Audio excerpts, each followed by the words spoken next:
I just want to thank everybody for showing up to what I said was going to be a D&D session, but is actually going to be me doing a slideshow just for these 5 people. Nobody in the streams will be able to see this, of my recent vacation.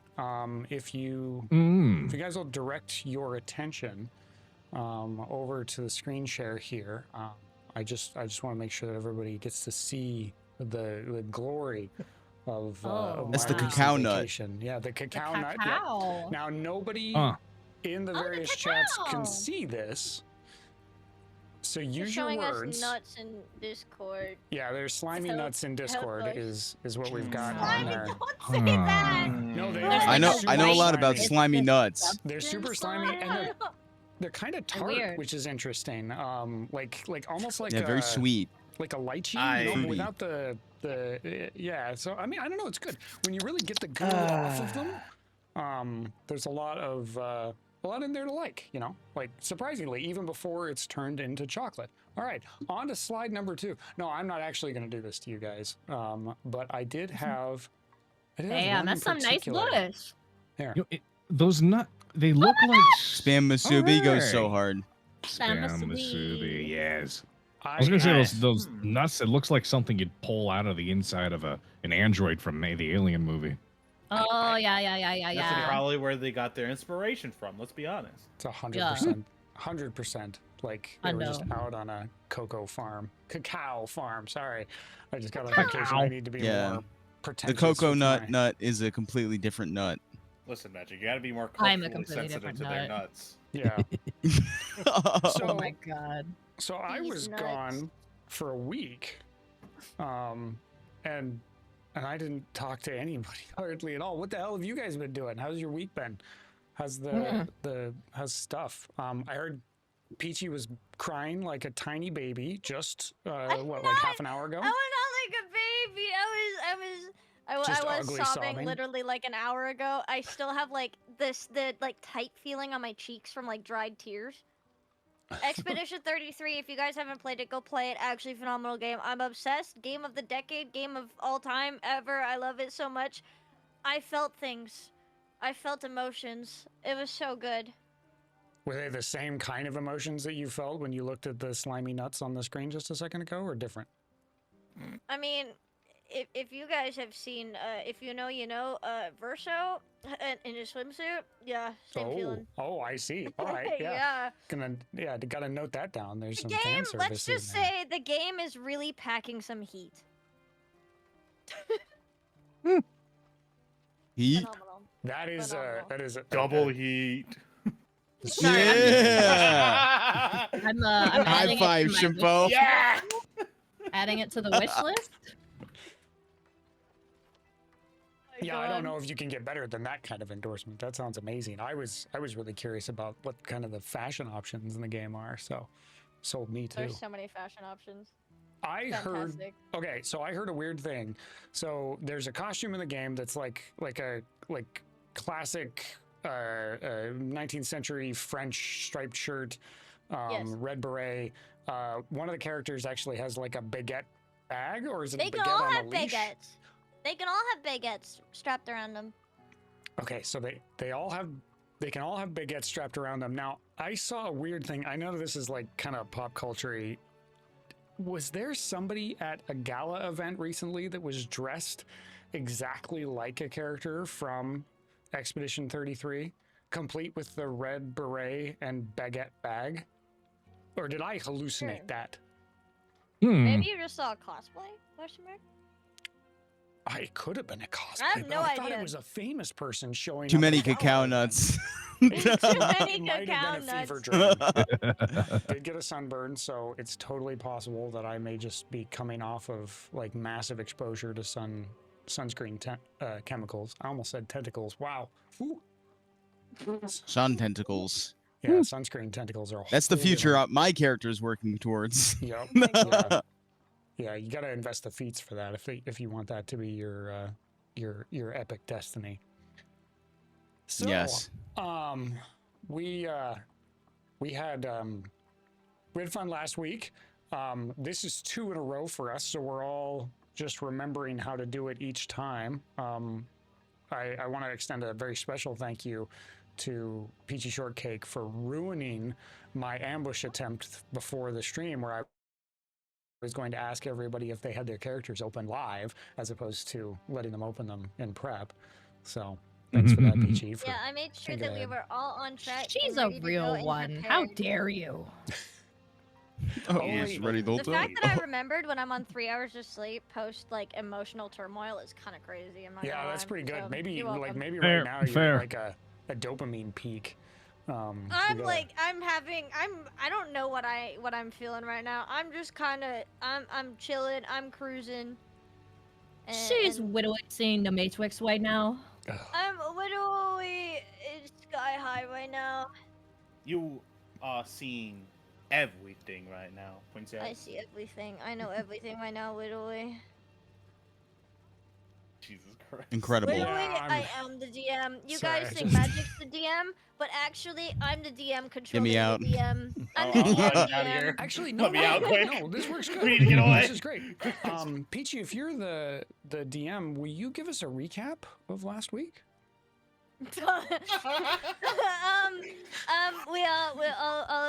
We met up. We said, "Whoa, I remember you," and then we saw this like shadow guy, and we're like, "Oh, who are you?" And he's like, "Well, the guy that you killed, actually, he's not dead." And we're like, "Whoa, really?" And he's like, "Yeah, will we?" Wow, And then I let's love go how I'm find the rest of your actually friends. guy. And then so we found the rest of our friends, and then there was another guy who was like, "Yo, I found her," and I'm like, "Whoa, what is this? What?" And then Sorcerer's like, "Oh no, I'm angry. I'm gonna run away." And then we're like, "Oh, we're following you. You can't get rid of us." And then we go, and there's a man. He's like, "Hello," and we're like, "Bum bum bum." Yep, that was exactly it. I have As no you do. notes. You should do a Bum, better bum, recap, bum. please. That was I For the sake request of the that people. Peachy Best does recap. all our recaps from now on. That was the best recap. It was Clearly. like I could see the crayon lines in that recap. It was amazing. I feel like it always has to start with now at Magic's epic voice, where it's like, "Last time on Vakaldi Estoc," and like Lamira pushes him out of the way. She's got a crayon on one hand, a trumpet, and just starts drawing the outline.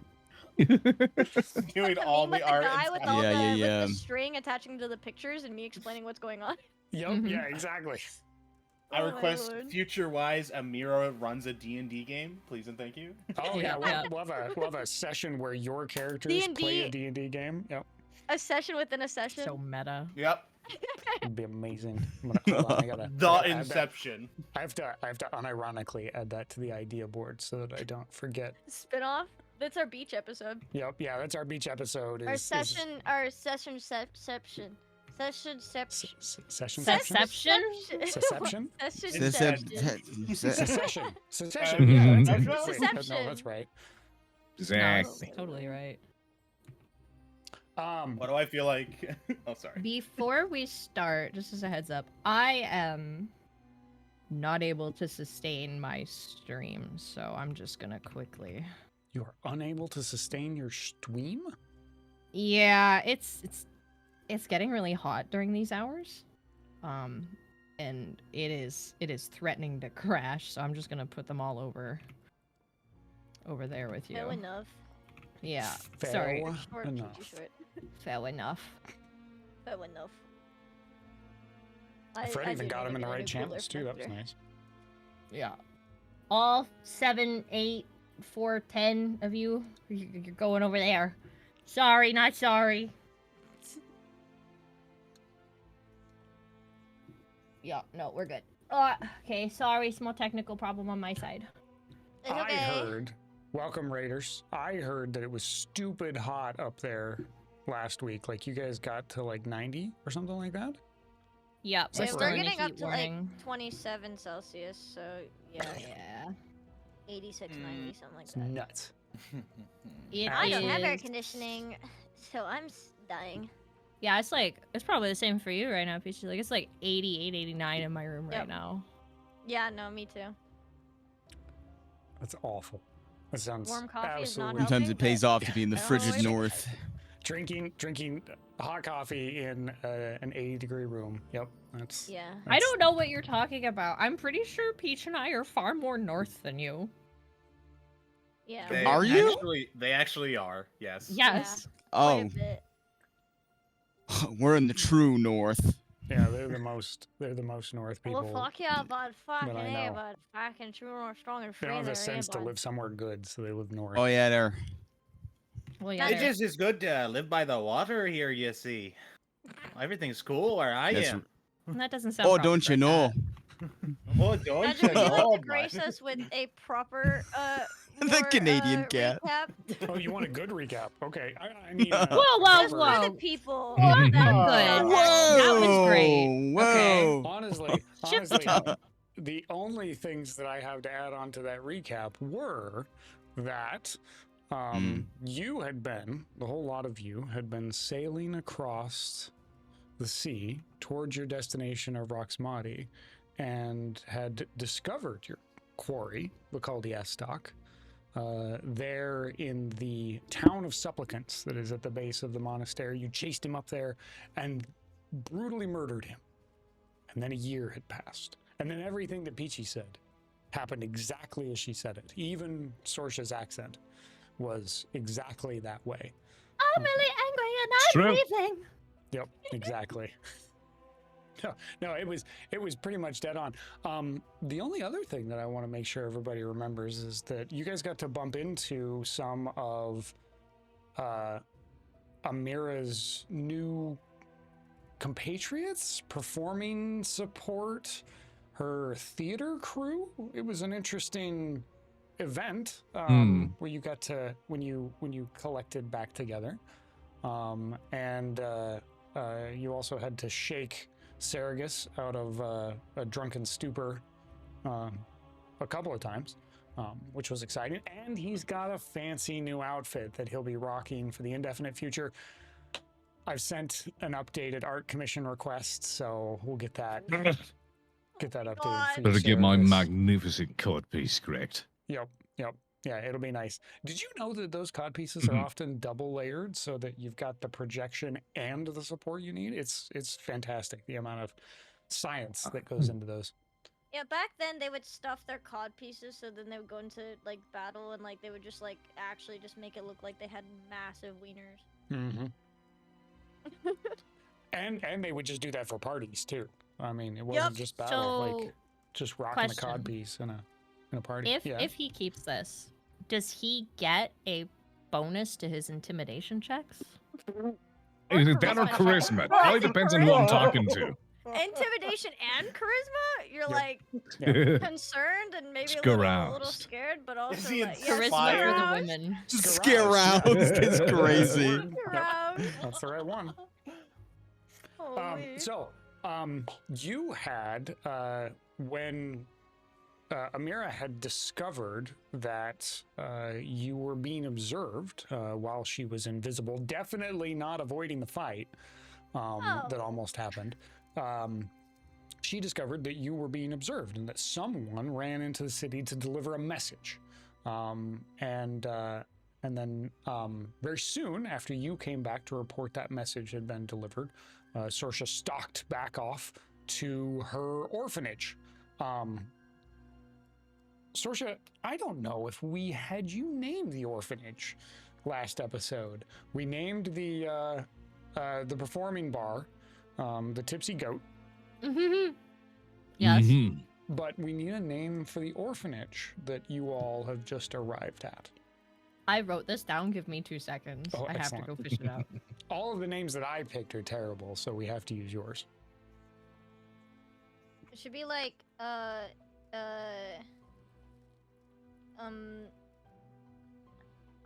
last of the younglings or something. What's the Skywalker? There's too many of them. Younglings What's he willing to Refuge. do? Younglings Refuge. No youngling left last behind. Youngling Jedi. Gosh, there's got to be one in there somewhere. Sprakes of you. No. I wrote it down on my list. Yeah. No. Okay. I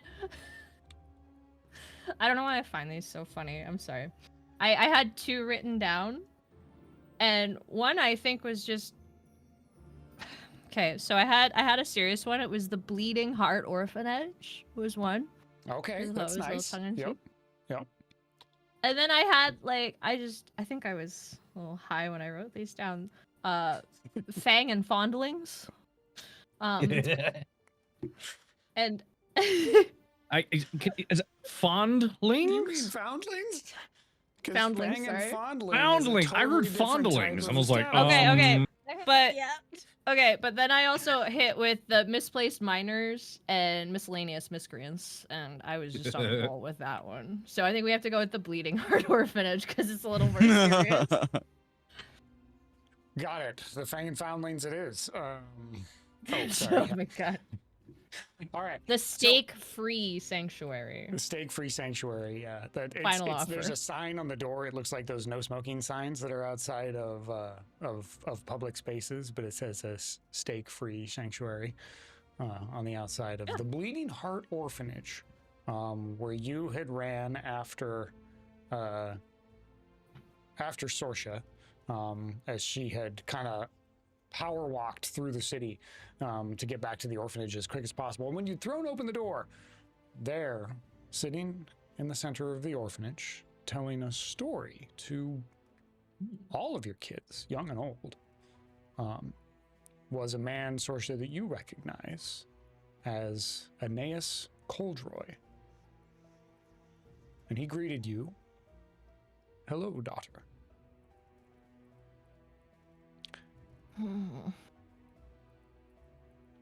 As he stands Awesome. up, all the kids kind of let out a kind of a sad noise, like they're disappointed. And he puts his hands up, kind of gesturing to the crowd of children in front of him, and he says, "Now, don't worry. We'll have plenty of time for story. I promise your Uncle Coldroy will come back. But I have to speak to Auntie and her friends."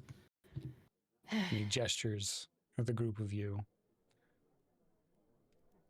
You notice that the children barely turn around. Even though he kind of gestures at you, they are enraptured with him, kind of watching every move of his hands. And he has a wide smile on. He's dressed very finely, this man.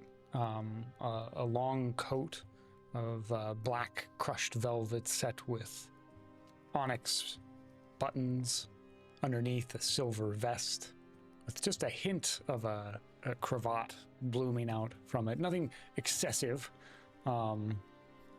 He is dressed very much, very expensively, though his clothing does look a little dated for maybe like modern trends here in the city of Agdios.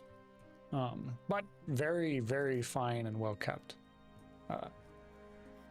As he notices that the kids are just kind of looking at them, he claps his hands once, and suddenly they all kind of start. And he says, "Now, be off with you.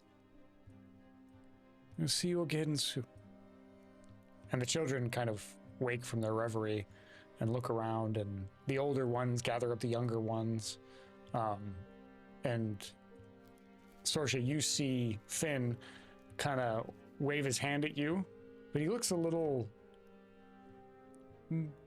bleary, a little out of it. But he waves his hand at you but then helps the others, the older ones, take the younger ones back into the sleeping areas there to get everybody set for bedtime. And soon enough, you can still hear them throughout the orphanage. The orphanage is only soundproof in the basement where it matters. Up above, it's easy to hear them getting settled and little grousing and things like that as the older orphans are helping the younger ones. But you're alone here in the main room as Aeneas regards the group of you. The smile's still on his lips. He looks at you. Sorsha's going to make the most inhuman hissing sound she's ever made in front of these people and whip a dagger at him beside him. She's not aiming for him. It's more of a lash out. Give me an attack roll, and we'll just use this to kind of gauge how controlled of a throw it is. It's not very controlled. It's a 10. Yeah, so in that moment of that preternatural hiss that comes out of Sorsha, and the dagger whips out super fast, cutting through the air, clears him by some distance. You knew you weren't throwing it at him for whatever reason, and it hits the back wall and embeds in a wooden beam there with a thunk.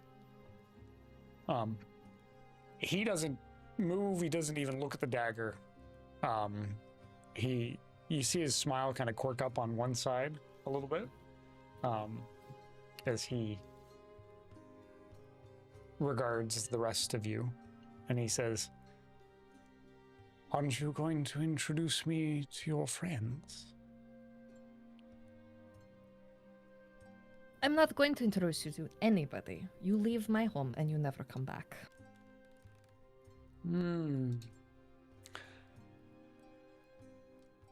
I would love to, actually. It would be quite a bit easier that way, wouldn't it? But if I leave and never come back, you're lost, aren't you?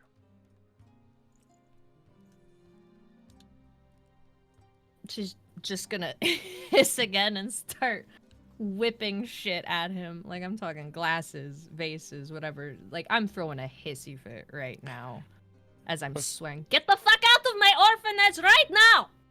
Let's say there's you throw a few things from your belt, maybe another dagger, an empty potion vial.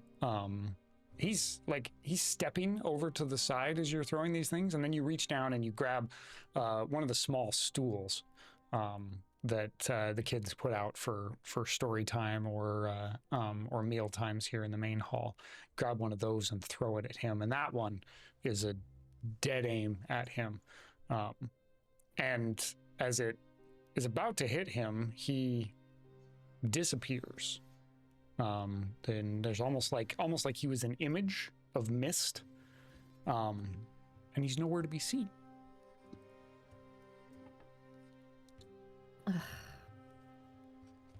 Why did you people follow me? What do you want? They followed you, and he's behind you now as he sets his hand on Sergus's shoulder. Because he's gonna physically flinch at it. Concerned, Sorsha. Rightfully so. Why don't you tell me how your last year spent? I don't have to tell you anything. If you're going to hurt one of them, hurt my husband. When she points at the newest member, he's the one you want. Right there. I'm just gonna slowly turn to her father, be like, I have a great amount of sympathy for you. He looks at you, kind of a grin, and he reaches out his hand, palm upwards, as a gesture to shake your hand. As he does that, I'll shake his hand. You see a little bit of a glimmer of his clothing shifts a little bit. You know, when you raise your arm, like your jacket moves and things like that. And as you see that, you see the shadows that are cast by his jacket have little glimmers of starlight, which cues you in. I see, a fellow Nyxborn, perhaps. He is Nyxborn, yes. He holds out his hand, and as you, sorry, did you say you're going to shake his hand? Yes. He says, Aeneas Coldroy, and you are? Varen Voltheris. Varen Voltheris. It's a pleasure to meet you. I know your family. A pleasure, Mr. Coldroy. Indeed. I assume you're the hand that stirred the bee's nest, as it were. And he kind of gestures to Sorsha, glaring at him over there, and the other two, or other three, I should say. Yes. Yes, I was, It seems that your daughter is, under the pretense that Estoc is dead, or was.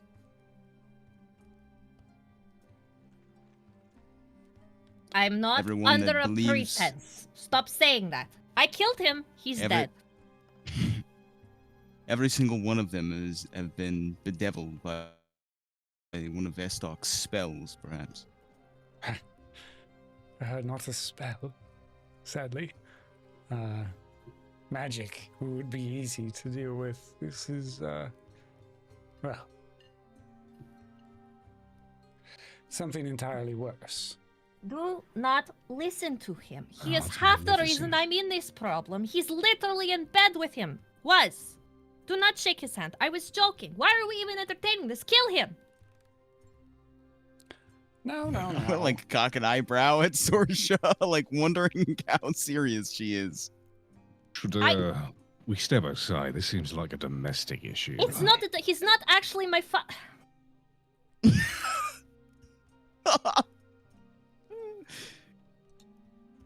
You ruin everything. Have, well,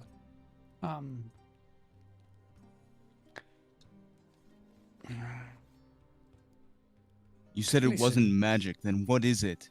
Oh my god. oh. You want to know what it is? Interesting. If you'd be so kind. We have clues, of course. I don't know how to explain this. You are literally talking to the enemy right now. How much more plain can I make it? He's the reason that I am. She's just gonna kind of pause for a long second.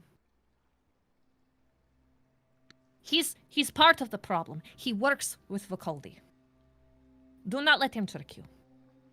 I'm gonna take my hand away from this Nyxborn, and I'm gonna glare at him. He shrugs his shoulders and he says she's correct. But if I am a puppet, I am loosely strung. Do I see symbols of the Obstinate on this guy? No. He looks, for all intents and purposes, to be a pale-skinned, noble human. Black hair, very, very handsome. A little bit of gray at the temples, but looks very, very normal. And looks like any kind of noble-born that you have seen around the city of Agdios in all your time alive. He doesn't bear any of the signs of any of the guilds either, so no symbols of Okay. The Senate or the Legion or anything like that. He says, Sorsha, well, you're right. She's right. You should believe her and not me, obviously. Because I work for the man that you killed. Hold on a second. I'm gonna interject and look over at Sorsha. If this man works for Estoc, why isn't he dead? Sorsha's gonna look very visibly uncomfortable for the first time in front of these people. She looks unsure, like she's trying to pick her words very carefully. There is a lot of history that does not need to be covered right now. The point is, when I was working, my relationship with him and Vakaldi is complicated, but you need to trust me. Your father serves the enemy, Sorsha. When were you going to bring this up? He's not my father. Stop calling him that. Oh my goodness. He's not your husband. He's not your father. Not so sure what to believe at the moment. No. She's just no, gonna glare at him. and be Like, Sarah, look what you're happened. sure right. It feels like language, the words, are getting in the way. As he says that, he looks dead at Shinfo, looks dead at you. Right at Dio when he says the words are getting in the way. He says, we don't have to worry ourselves over words, though. There are other ways to communicate. And he kind of stands there, and the pause is awkward. You kind of expect something to happen, and nothing does. What? Sorsha's looking Kind of. visibly distressed and uncomfortable. What other means of communication? Sorsha, give me I want to have you give me a alchemy skill check. So this is going to be your intelligence modifier plus your proficiency bonus. Oh god, how do I do this on the sheet? This one's a bit complicated. Intelligence modifier. Should be able to do an There's- intelligence check, so right off of the intelligence one, and then just add do your that. proficiency bonus there, which should be a 15. Where's my proficiency bonus sitting? Next to your speed on the top. Oh, Yeah, thank there- you. Next to my speed on the top. That would be so helpful if I could see the speed right now. It's where all your I got it. general skills Uh, are. There you go. It is a 20 with the +3. Oh, nice. Dirty 20. Excellent. All right. Mhm. So as he stands there, you're wary. You're on high alert, and you're looking around, and you see like what looks like a little mote of dust in the air, and you see it glitter for a second, and then there are a few more. And you instantly know what's in the air around you. Fuck. I'm not happy. There's a- She's- Yeah, this alchemical dust that has been dispersed into the air, Sorsha, you recognize it as trance powder. She's just actively trying to dig through her bag.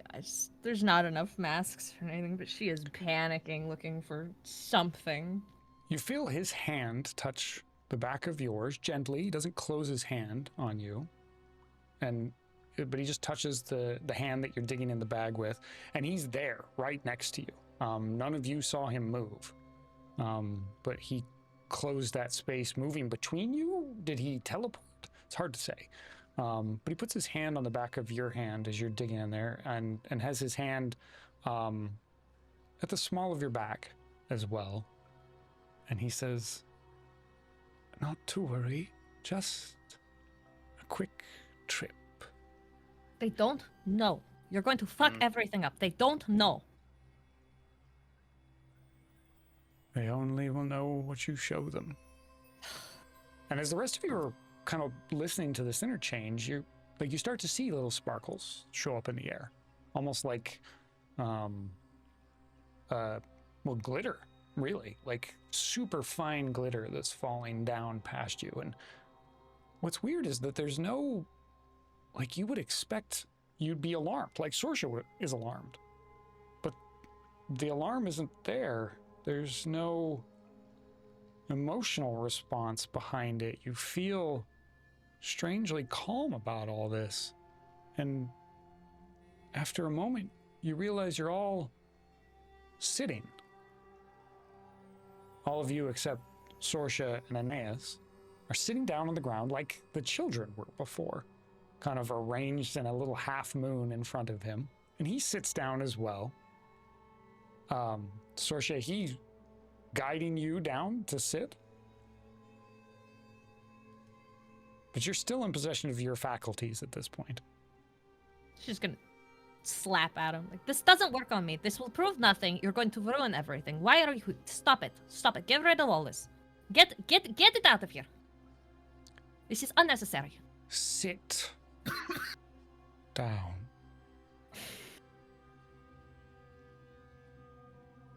Sorsha's just gonna look and rub her hands down her face in the slowest motion, just like pulling at the skin like she's got no other option before just sitting.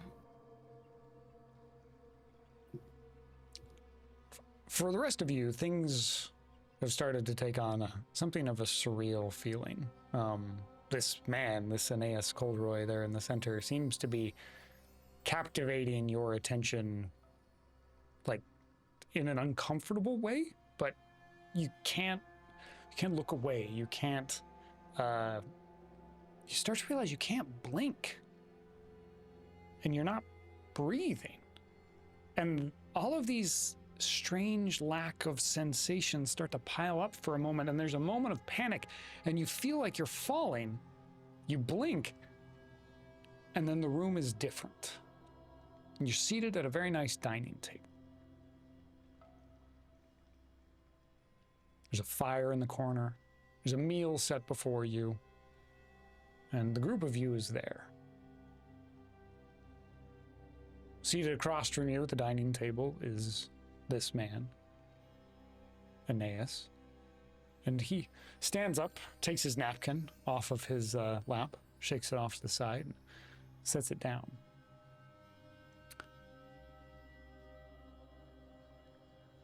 Peachy, tell me, I want you to give me, this is a little creative exercise. Give me 2 elements, can be anything, something small or something big, from a recent dream that Amira had. Could be any kind of dream.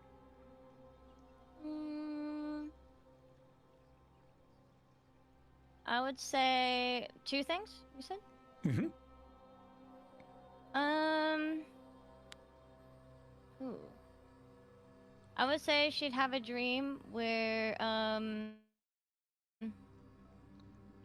maybe one part of a dream where maybe she was on stage and it was a dream that she messed up her performance, had a little bit of a fumble, nothing too major, but just something that kind of made her cringe a little bit inside. Mm-hmm. And then another element where she was maybe practicing her sword fighting with somebody. Just Okay. sort of little fleeting memories, I guess, or not necessarily memories, but little fleeting dream moments. So you're seated there at the table, and those strange, like that strange physical sensation is still there. Like you're seeing, but you're not blinking your eyes. You're not taking in deep breaths, which is a weird sort of like sensation. You can feel it, that moment where you should breathe, especially you as a trained performer, you know, kind of knowing how you breathe and the timing and things like that. You know when you should be breathing. It's just not happening, but you don't feel like you're asphyxiating. And in that moment of strangeness, that moment of surreality, you feel something a little bit more concrete. You feel you've got a training sword leaned against your leg. And it's a rapier, but the edges have been rounded off so that you could use it to practice with somebody, or maybe a stage sword or something like that. Good for practice, good for using on stage. And sitting next to the plate that was in front of you for the meal, there's some notes that are written down in your own handwriting. They look to be notes of preparation for the next performance. There's a couple of them that are written in a very strong script, things to definitely avoid for next time, locations, blocking, setup for transitions and things like that, ways to get people to assist you for costume changes and what have you, in order to make the show go smoother, to avoid those little bobbles that are realistically probably things you notice and a lot of other people don't, but they still weigh on you the same. And as you notice those things, you have a sound in your ears. Sounds like a distant crowd, like maybe just on the other side of one of the doors in this room that you hadn't noticed until just now. There's the sounds of a crowd before a performance, that kind of excited talking that happens before the performer starts out in the crowd area. But nothing you see, you're just hearing it through the door. Dio, I'm gonna have you go next. Do you want to tell me 2 things that showed up recently in a dream of Dio's, Shinvo?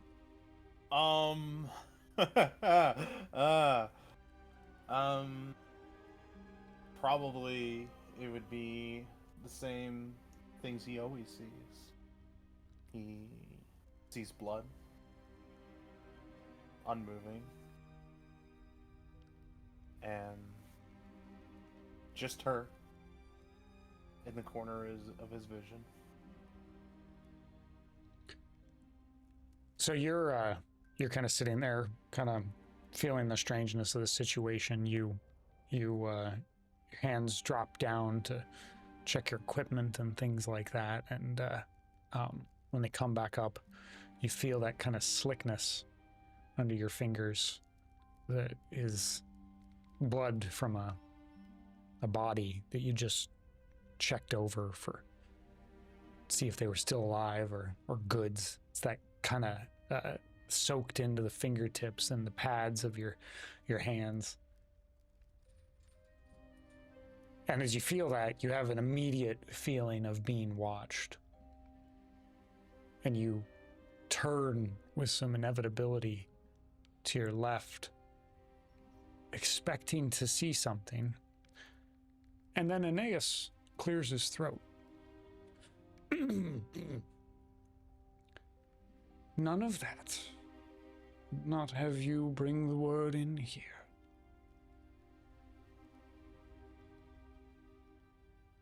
As he kind of breaks the silence in the room here, Sergus, you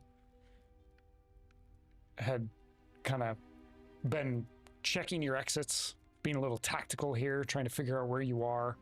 There's something about this place that seems so familiar. Do you want to give me 2 elements that recently appeared in a dream of Sergus's? Haven? 2 elements that recently appeared in a dream. One would be, one of them would be the old island that he used to be stationed at.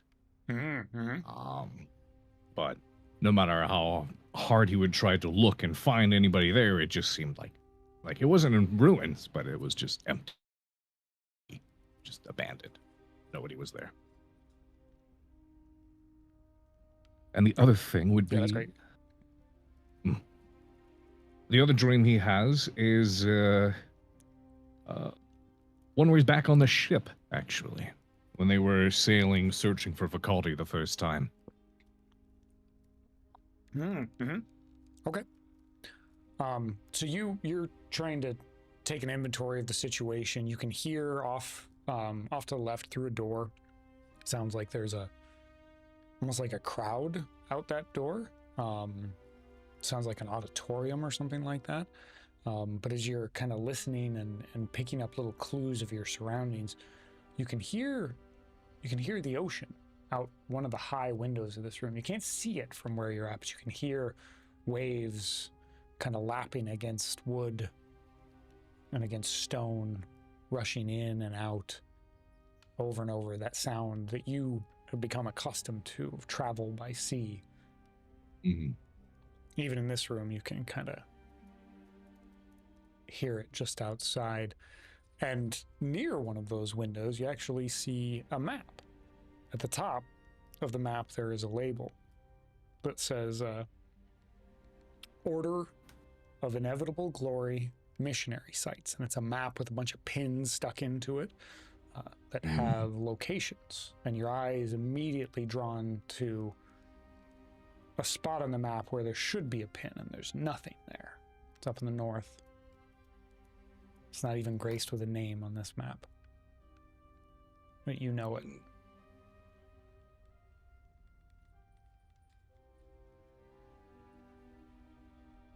Varen, as Nyxborn, dreams for you are a little different. You don't really sleep. You enter a trance, kind of a meditative state, so to speak. But during that meditation, your mind sometimes wanders, You know, sometimes you visualize and things like that.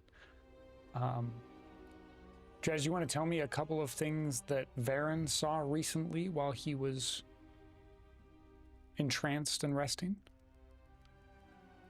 Yes, he is suspended on like an invisible platform in the middle of a void.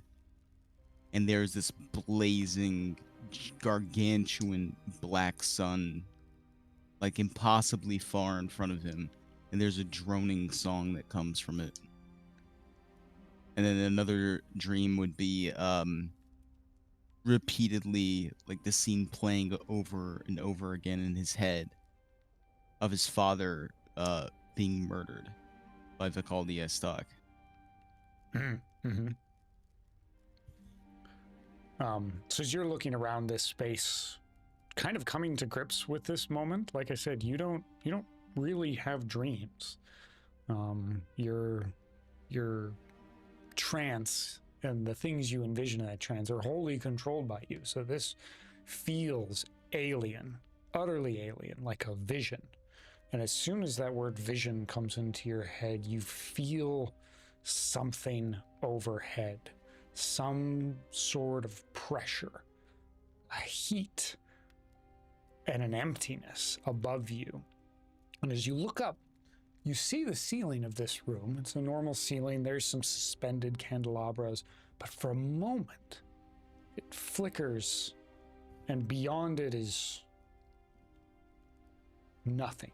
No stars, no nebulas, no night sky or clouds. There's a void of blackness above you, and deep, deep in the distance, a pinprick of light, a single point of light up in the sky. And then that flicker's gone, and you just see the room up above you. And as you look around the rest of the room, you're kind of a little out of sorts after that pressure. And you see one of the doors open in the side of the room. Just over in the corner there on the other side of Aeneas. A door opens, and a man with black hair wearing a dark cloak embroidered with gold is walking through, and he's wiping his hands with a rag. And he tosses the rag down on the ground, and you can see that rag is, it was probably some color once, maybe blue, but it's dark with blood. As he tosses the rag down and then opens another door and steps out of it. Closes the door behind him. Sorsha, Sprix, will you give me a wisdom savings throw? Yes. I'm gonna have you roll it with advantage, actually. Okay. Or sorry, not wisdom savings throw, intelligence savings throw. I keep forgetting. Okay. 1, 2, 13. No, wait, 15. Lied. 15. Oh, you got, you can add your proficiency bonus to that one. The savings throws get your proficiency bonus for intelligence for you. Oh, okay. Then So it'll be it's 3 18. more. Yep, okay. You, Sorsha, are looking around, and you see nothing of interest or your own memory. And as Aeneas kind of, as he stood up there and he turns back and he looks at you, he kind of gives a little, like almost like a quarter nod, you know, that kind of like slightly lowering the head just enough you can see the eyebrows move, that kind of super subtle nod.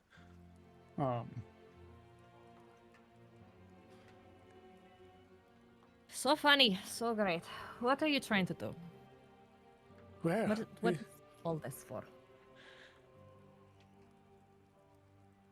now that we're here, I want all of you to think back on your last year since you killed Vakaldi Estoc. You being the exception, Varen. Did you believe he's still alive? Think back on that year. Anything stand out?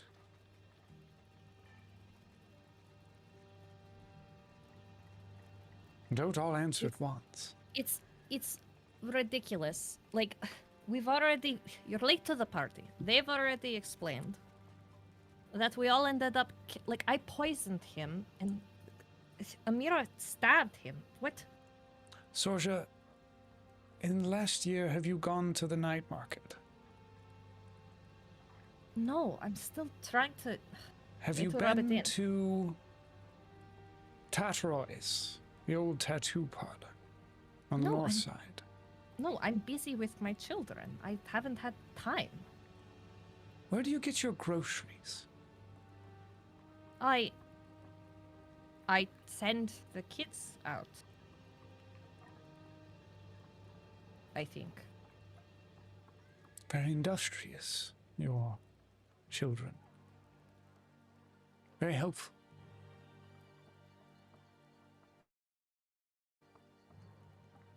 What are you getting at? Seems like you should remember a little bit more over the last year. Your life's not normally so dull. Okay, hold on. And she stands up or tries to. Just because I'm not on whatever fucked up train we were on years ago does not mean it's dull, okay? I've got a lot going on for myself. How dare you, first of all. Second, I don't understand why you have to. Why are they here? What is the purpose that serves here? Ouch. Oh, mind the edges of the table. Yeah, well, don't make it so big next time. He shrugs his shoulders. He kind of looks at the rest of you, looks back at you, and he says, the reason why you can't give me any specifics, any details, is because of the word.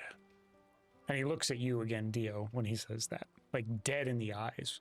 And you have a moment of like, his eyes are really dark, like maybe like a super dark brown or dark gray. But in that moment where he makes eye contact with you, it feels like they are black, bottomless pits for a moment. You can see stars in them when he makes eye contact and says the word.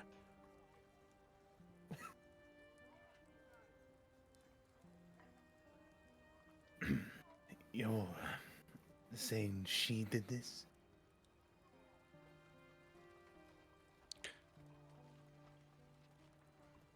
You chased Vakaldi Estoc to Roxmody, one of the most dangerous people in the Owen Dive. And you did so, I'm just guessing here, without sharing a great deal of information with each other. Oh, sure, you managed to, what was it? Did you decapitate the Brass Duke, or did you, stab him to death? It's not important. You're not helpless, but you're not prepared for what he can marshal in his defense, obviously. Dio here, he knows what the word can do. He saw it,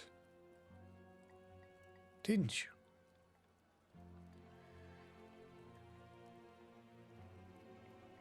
Dio's just gonna take a long breath, and the eyes will just sharpen. His nails will slightly come out to the table, dabbing into it. Not saying a word. Word, what word? The word that walks. The word that...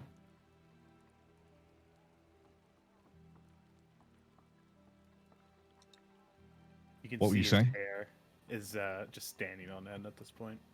So What- the the word cat that lied to walks. us. right? What does that mean? What? Yeah. Do you want... no, that's no fun. Here. And he waves his hand, and the room changes. It's now nighttime, you're outside, but it didn't change like in that way of like swirling, fog or anything like that. Instead, it was like you turned your head and you were somewhere else, like in a dream. And so you're standing outside now on the bowl of a natural amphitheater, kind of a curved bowl facing down into a lower area. It's nighttime, but there's stars out and a full moon. And down at the base of the bowl there, you see Vakaldi Estoc. And Aeneas, he looks at Sorsha and kind of gives her the nod. But for the rest of you, he turns and he says, if you want to learn anything, in these places it's best to watch and listen. The more you interrupt, the more you put of your own self there. Sometimes that's good, but not always. Here. Sorry. Just gonna raise her hands as he's speaking. Stop. Do not show them anything. Why not? Because it's not important. The point is we have to go kill him. Estoc is down there at the base of the hill while you guys are talking back and forth a little bit. And you can see that he's got an arrangement of stones below him that look like they've been carefully placed there. They're not like built in the hillside, but they're stones that he's placed. And each one of them has, it looks like it's made out of solid onyx or obsidian. It's black, but it glimmers in the moonlight and the starlight.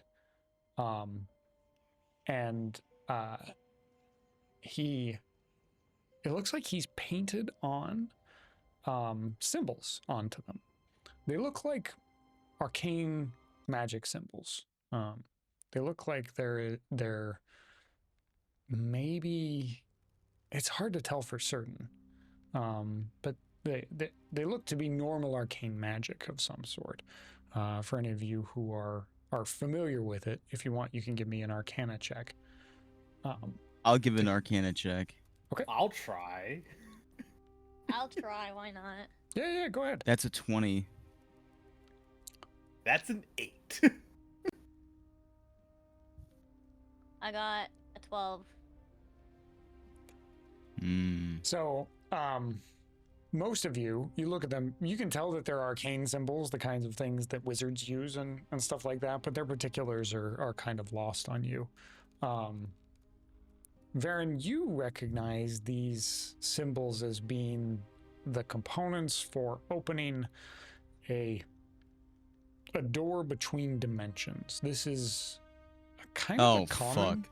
It's a kind of a common piece of magic used by powerful wizards and sorcerers to move into Nyx, which is a very, very dangerous place to be if you are not from there.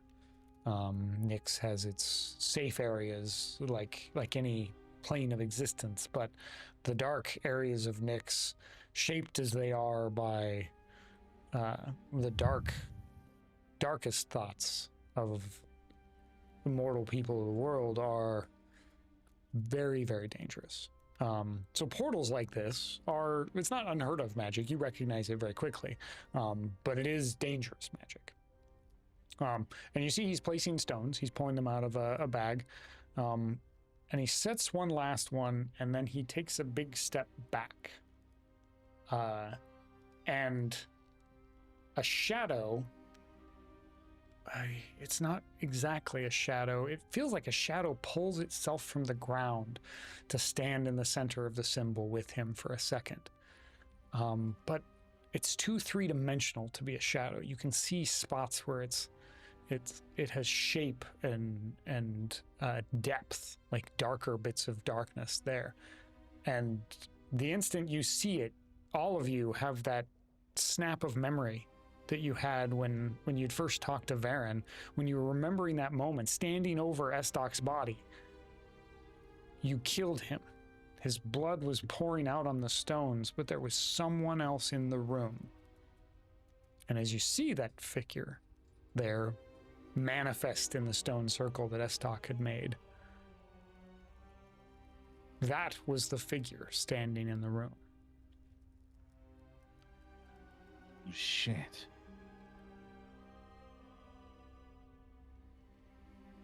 Can I do another Arcana roll or Sure, try to determine Yeah. what that is? Okay. That's an 11. You don't know where it's summoned, but you see the characteristic little bits of starlight sparkling on the edges of it. Not strongly, not the way that you would, you know, with like a Nyxborn Eladrin, or even like a Nyxborn monster, like a Nyxborn lion or something like that, right? Where every shadow is kind of suffused with starlight on the creature that moves as it moves in and out of light. In this, you can see just the rim of a lion, but that's the only thing that you can differentiate on it, is that whatever this is, it's a Nyxborn. Okay. Aeneas kind of looks at you, Sorsha, and he says, "This is the only way for you to remember the things that you saw, incomplete as they were, held Don't down give me that shit. by the word. If you've got a better way of doing this, I'm all ears." You always pretend you're helping and then you slip something else in. Don't pretend like you're on the other side.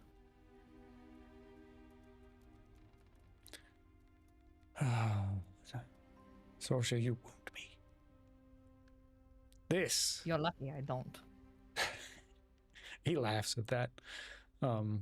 Genuine amusement. He's been kind of smiling the whole time, but kind of gets a chuckle at that. He points down and he says, "This is the Thale, the obsidian word, the word that walks." And he looks again at you, Dio, and he says, "Third time's the charm, right? Though, I'm guessing you see her a lot more, don't you?" Dio is sort of shaking. His eyes are wide, darting between her and him. And there's like an unease to him where he's like shaking in a way where he's not sure what he'll do, but there's a sense of just like he doesn't know what to do, but he wants to react some way. But he doesn't have the words. Aeneas watches you for a little bit, is looking at everyone else, and he says, "Well, you'll have to learn what the word can do one way or another." And as if, like, under his control, you hear now Estoc's voice coming from down in the bowl. You can hear it carrying up.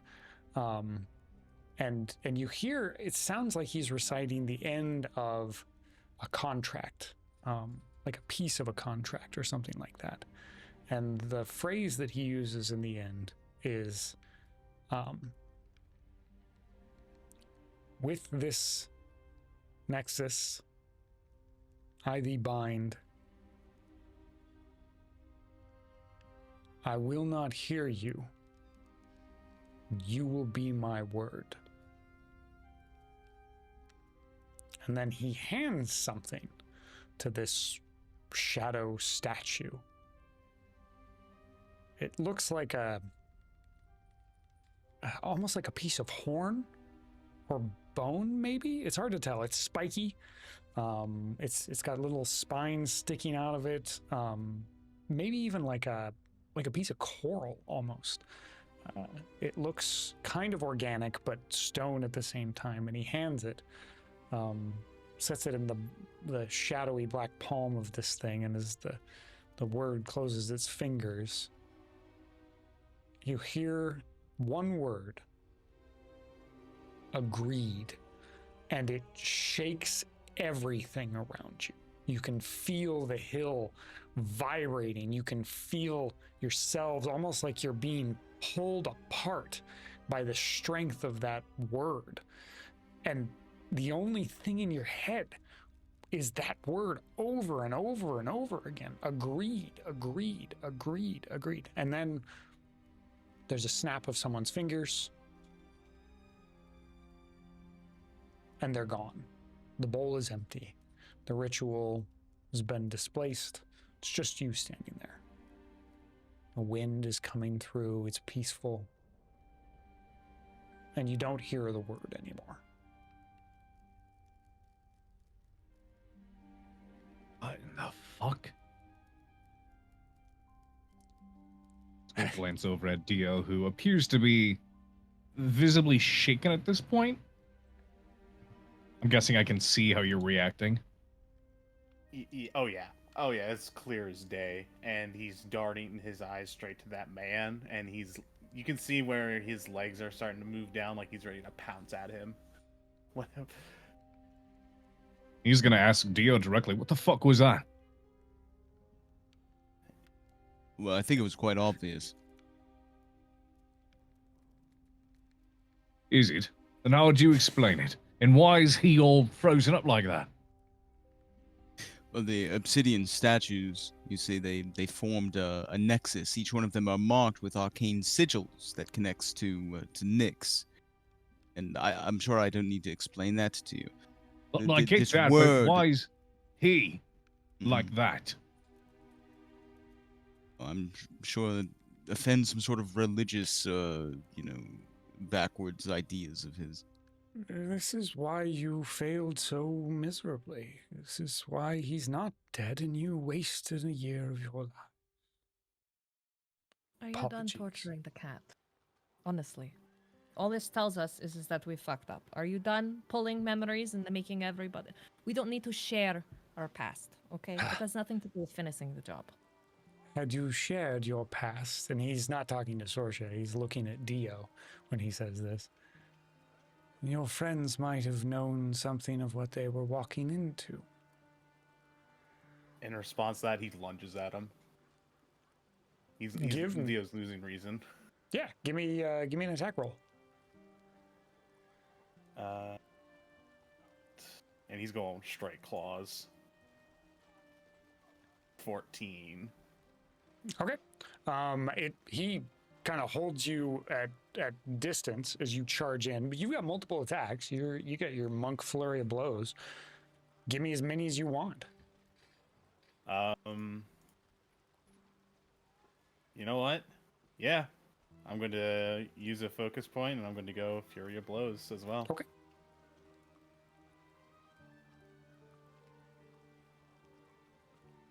$23. Very nice. Go and roll your other from Flurry, because you should get 3 attacks, I think, with Flurry of Blows total. You get your 1 attack and then 2 more. And actually, no, you're level 5. You should get, I think you get 4 attacks in a turn as a monk. I'm a level 4 monk. Oh, that's right. Yes. Yes. Next level. Soon. Okay.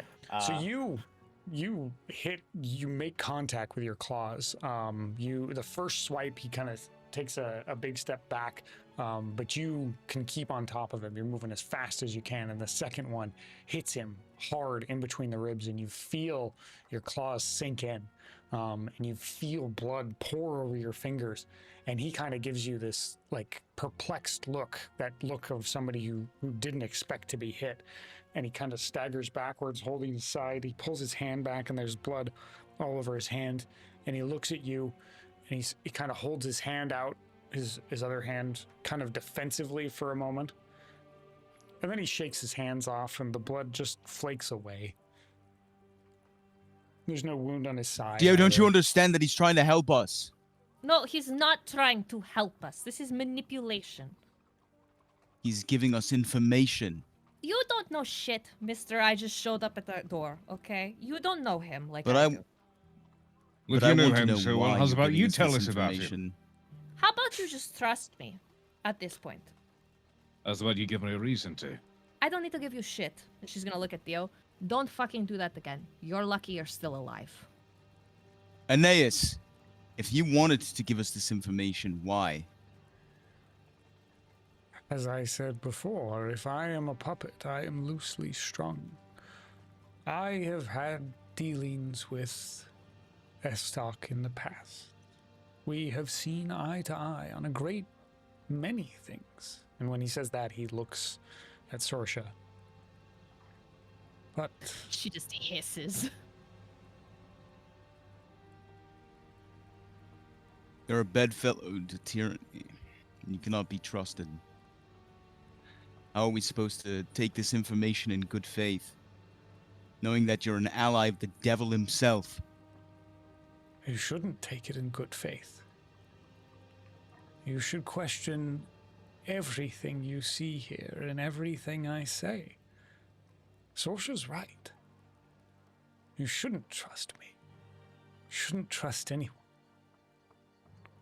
That man can wear any face he likes.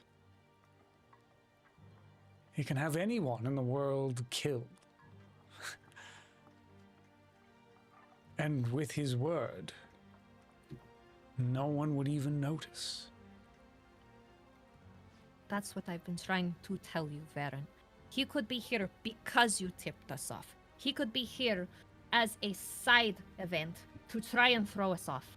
He has been nothing but useful to Vakaldi the entire time I've known him. He has bled for this man. He has put everything he has into foreseeing his plans coming true. He is not an aide. He is not a father. He is a monster. I should know. She's right again, except on one point. I haven't put everything I have into helping him. He was quite the passionate adventurer in his day, just very much like the lot of you. Very, what's the term that they use? Headstrong. Philosophical. Thoughtful about what he did. Purposeful, even. Purposeful about the people he met. The things that he wanted to accomplish in the world. The way he wanted to leave it behind.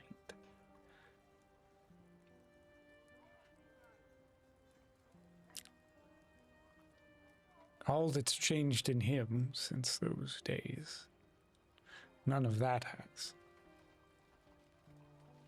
You all have some inkling of this. The man that you want dead wants to change the world.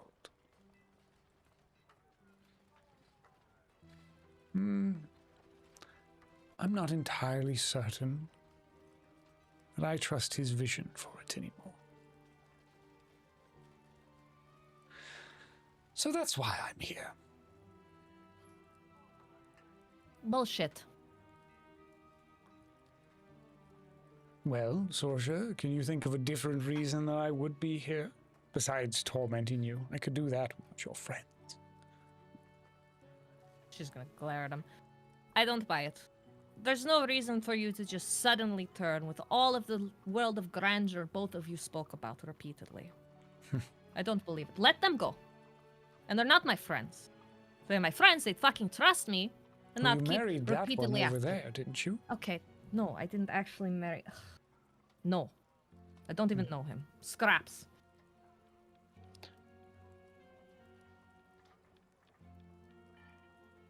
You can have that You- one.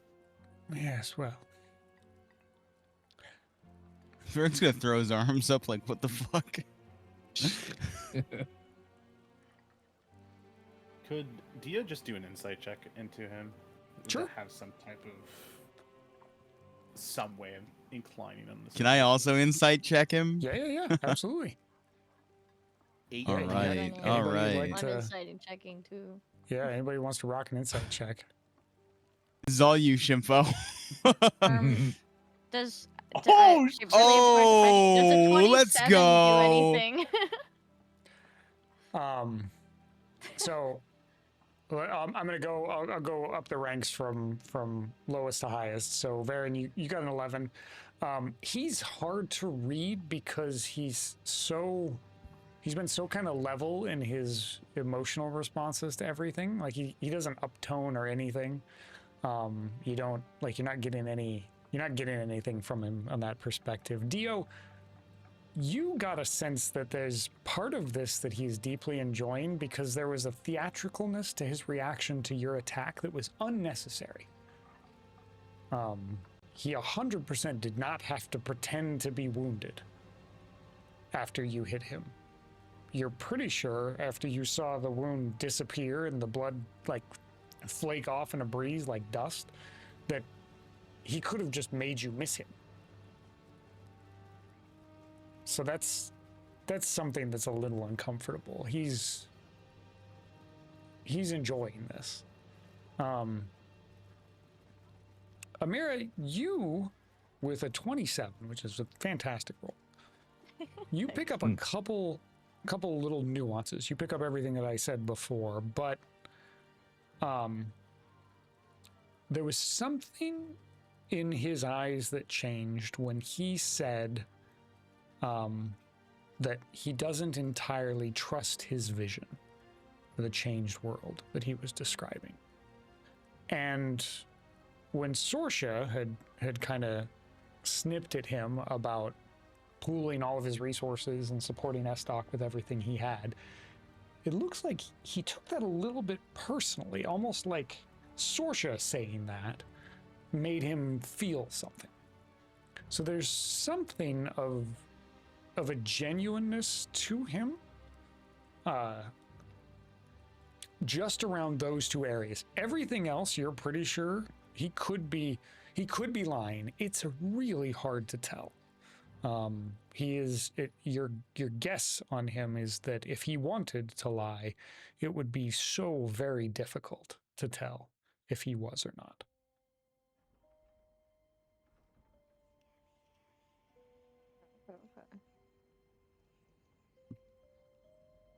Varen kind of noticed that Dio was also like trying to get a read on him, and he's like kind of gonna look at him, having like found nothing on his own. Kind of do the waggy eyebrows back and forth, like shoulder shrugs. Yeah, yeah. Dio is he is disturbed by this person at this point. He's not showing any trust to this man whatsoever. And he looks at Amira's Varen. definitely. She's like kind of looking a little bit back and forth between him and Sorsha. She's a little bit. She can sense that there's like the whole a little bit more than what he's letting on exactly, and she's a little bit torn, a little bit confused on who exactly to trust.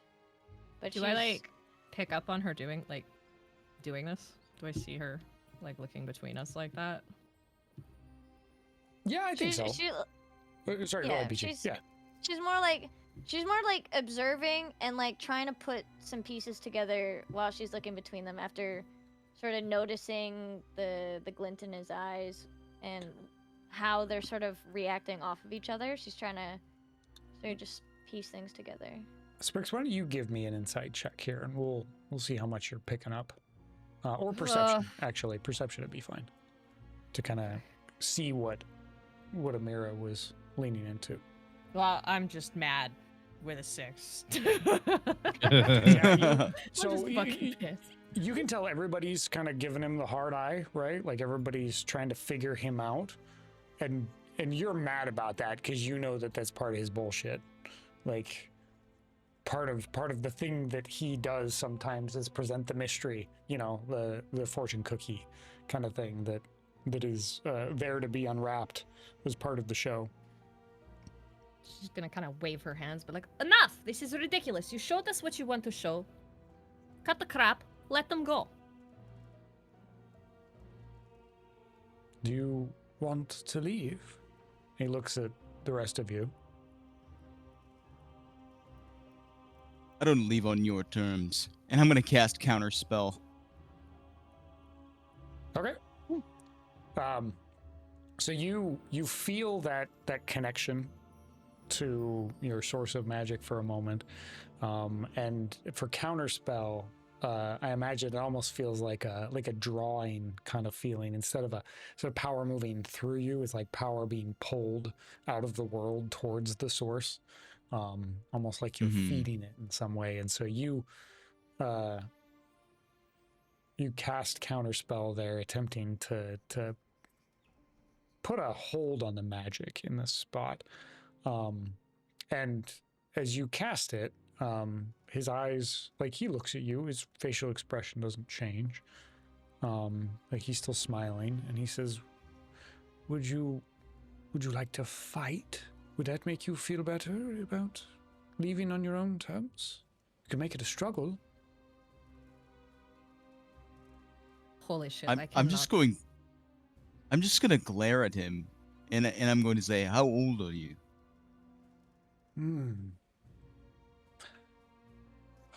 So remind me which calendar we use.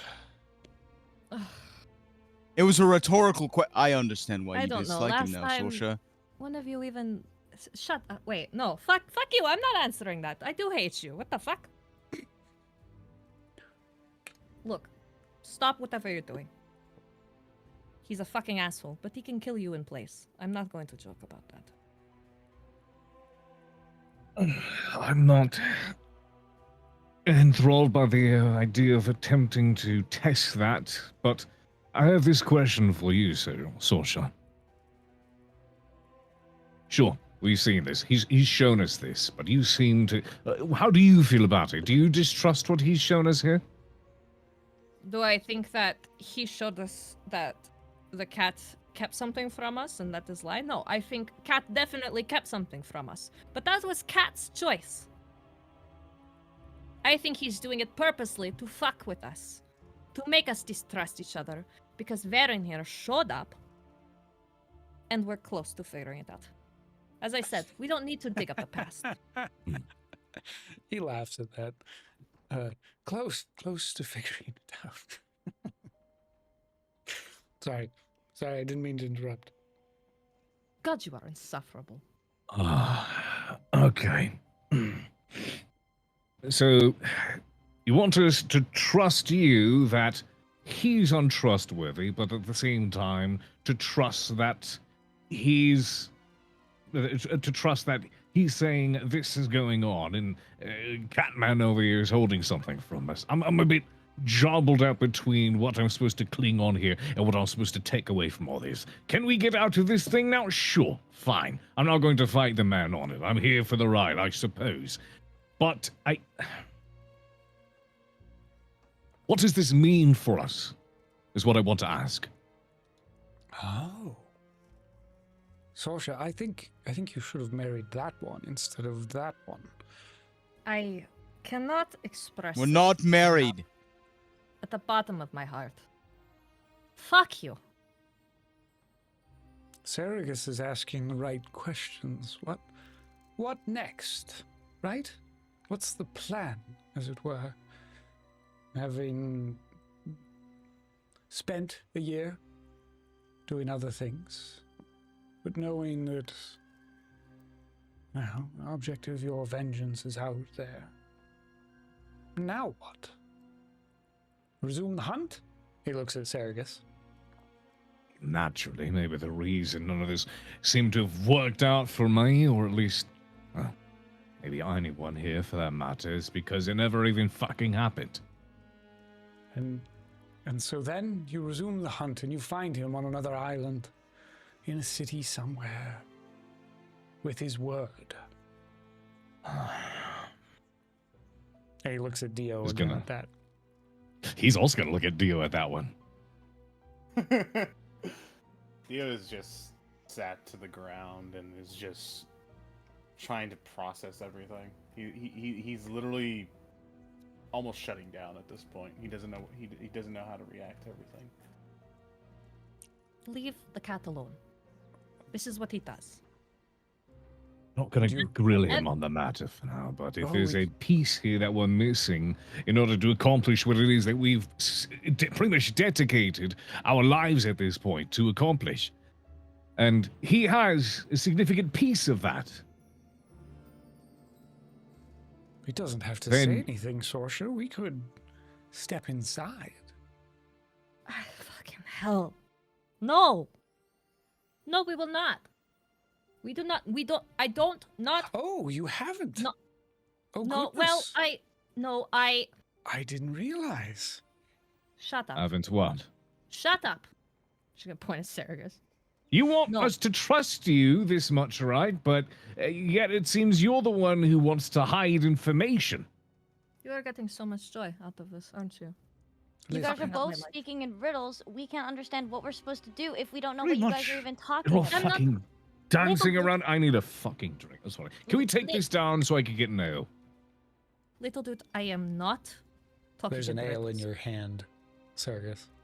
Oh, fucking brilliant. Little dude. You want this man to put on display the shame and embarrassment you went through with Vakaldi, the thing that I and the others have not asked? Do you want to be placed bare in front of everybody right now to show us? I'm not No, saying I trust him, but we still need to know. Like, I don't even know why he's showing us this. There has to be some ulterior motive on why he's showing us this, and I don't even know what to do with this information. But nobody is being straight up. Everybody's dancing around everything. There's only two options, Amira. This is either a power play that he's making, yes. or it's a trick, and he's trying to divert us away from finding out any truth of the matter. That's what I'm I saying. believe he's either Please. telling us the truth, but he wants something in exchange. Something. I don't know what, Interesting. but something. Well, you think he's here helping out the goodness of his fucking heart. No, No. nobody does that. Everyone's in it for something. But if what he There's says is something- true and this there bastard is is still a out there path. alive, then that's enough for me. Oh my god. Look, He is. We were told he was alive in this. Yeah. by all means, if you all want to sit here and dabble in this and let him pull all of your pasts apart and on display for each other, knock yourselves out. But mine is mine. You all want to trust each other, hold hands, sing kumbaya. Go ahead. I mean, you were sort of the one touting about us needing to trust you and all that, but whatever. My actions I should know- speak for my trust, not my past. Know what I need to know in this moment. And I've got an ale, thank you. He nods his head over at the man. Could I get a refill? Aeneas please? nods back at you. He says, this is a bit, well,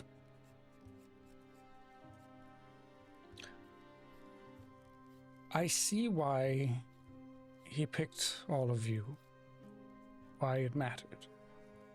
Makes a lot more sense now that I've met the rest of you. He looks at Sorsha and then looks across at everyone else. He says, so we'll make this a little bit more concrete, shall we, Amira? Less riddles. You heard the word. Speak. Agreed. You heard this. You felt it, I hope. Felt it resonate in your bones. What the word speaks, the world believes. And he looks at Dio and he says, do you remember the word that you heard? If you won't show them, I can at least tell them what the word. Just get it over with. Show them if you want to. I don't care anymore. He shakes his head. He says, not necessary. The word that you know. I don't know if it's the same as the one bouncing around your head. Was enemies. The word spoke, and all were enemies before it. An entire Enemies. monastery tore itself apart. And so, I have to ask yourselves, what did the words say to you? And here, in this place, in the edges of the dream, if you think back, you might be able to remember it.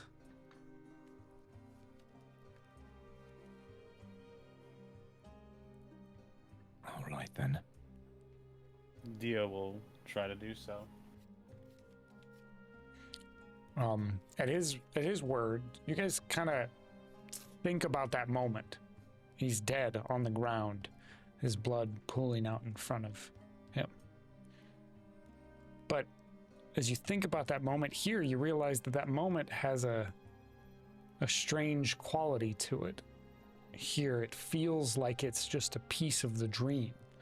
And it feels like that thing that you brought with you when you came in. Amira, it feels like that set of notes you wrote down for the performance. Dio, it feels like the blood that was right there on the pads of your paws. It felt real, but you knew it was part of the dream. And here in this moment, as you remember that, suddenly you're there, you're standing there in the broken monastery, and there is a body on the ground in front of you, Vakaldi Estoc. He's dying on the stones of the broken monastery, his blood pouring out onto the rocks. You killed him.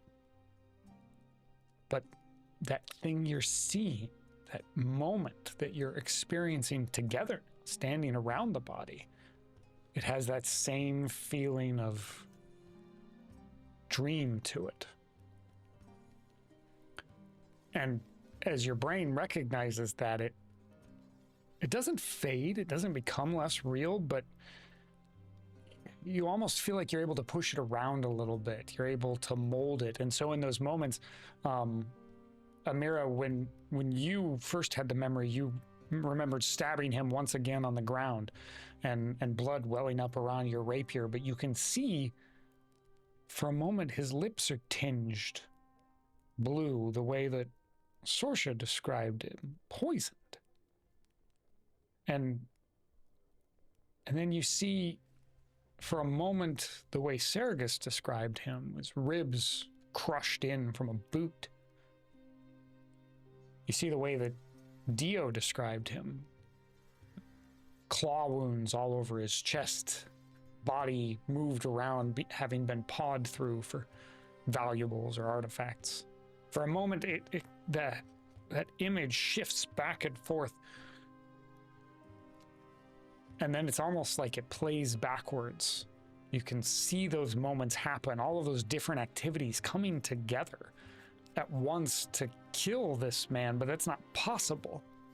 And they're right at the beginning in this kind of threaded flow of energy and dream states and different versions of Estoc dying in front of you, flickering back and forth. You hear a word, and the word shakes your very heart. The word is avenged.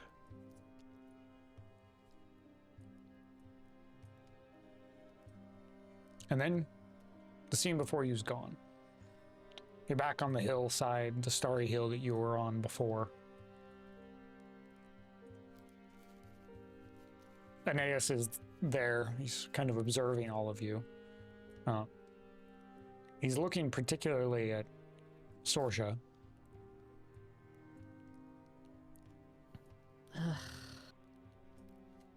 What do you want? A cookie? I get it. You have any? Yes, on the top counter. If you get us the fuck out of here! Oh, good. Remember that. Wait, yes. I have a question. While we're going through all this, since they're under the trance powder, can I tell if he's feeding at the same time by chance? You can, and he is. That's Very subtly, but he totally is. You need to cut it the fuck out right now. Get them out of here. Stop it. Peachy, I heard you ask something also. I was gonna say, is Amira the only one that saw that vision and heard that? You all kind of saw it in your own ways. It put itself together in different ways depending on the thing you thought was real, but it was something that you all saw. Okay.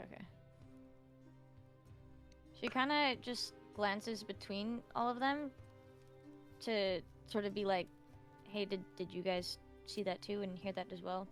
To see if anybody else, like, just to check and see if anyone else had the same vision. You too?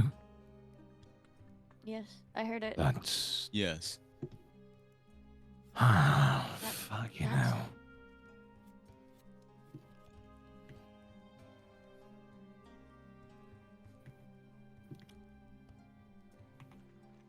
know.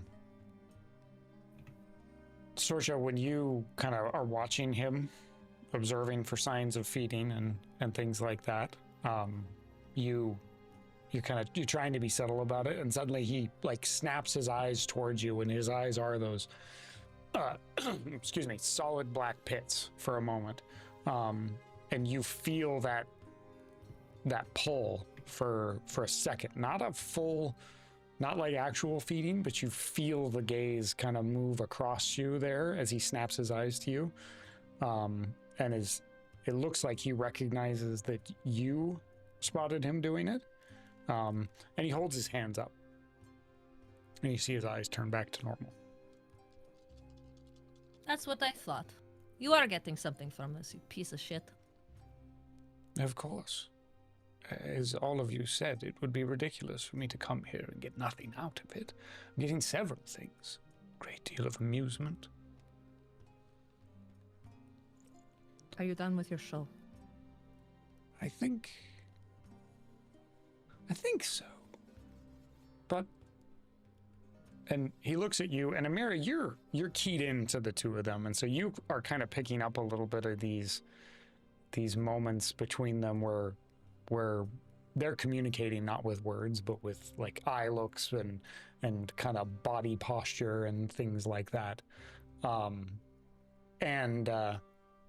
And he says, "Yes, I think all of you can go.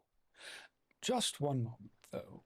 And he looks over at you, Amira, and he says, I'd like to have a conversation." And then the rest of you wake up. Oh my god. The moment that Sorsha realizes Amira didn't come with them, the entire background scene is her swearing and throwing things. So you're back in the room there, where you had kind of tranced out. You'd sat down on the ground, and Aeneas is nowhere to be seen, and neither is Amira. They're both gone. Raggy. It's just the four of you: Saragus, Dio, Sorsha, and Varen. And back in the dream, Amira, the scene changed again. Like everyone disappeared, and you kind of looked over and you've seen that everyone left. And it's again that same kind of feeling like in a dream where like you turn a corner or you look at something different and you're somewhere else. And it isn't like it's not contiguous. It feels like you went somewhere, but it wasn't like things just appeared around you. And you're back in that dining room. And he's standing there. He's kind of fiddling with something on the table. And he looks back at you, and you can see his eyes are solid black with little motes of starlight in them. And you can't even see pupils or irises anymore. His eyes are just black, backlit with stars. And as you look into them, you can hear the sounds of the crowd noises from that door behind you get stronger. And then you hear a voice. It kind of muffled through a couple of doors and maybe even through a curtain. You hear a voice in there kind of loudly proclaim, "Just calm down, everyone. We'll be back on our schedule in just a minute. It just needs a few extra moments to get ready, and then we'll have the Phoenix will be out to entertain you. Just give us just an extra moment." You kind of hear that come through the doors off of a stage almost. You can hear the sound of that voice echoing off of wood come through cloth. And that sound got stronger as you looked into his eyes. Now what do you do? She like looks sort of back to where the sound came from, and then back to him, and back and forth a few times, and she looks at him and takes a few steps away. What you want to talk to me? I do. What do you want? What do you want from me? Why did you send them all away? I mean, you couldn't have done this in front of them. I don't think what do you you would want? have wanted me to, my dear.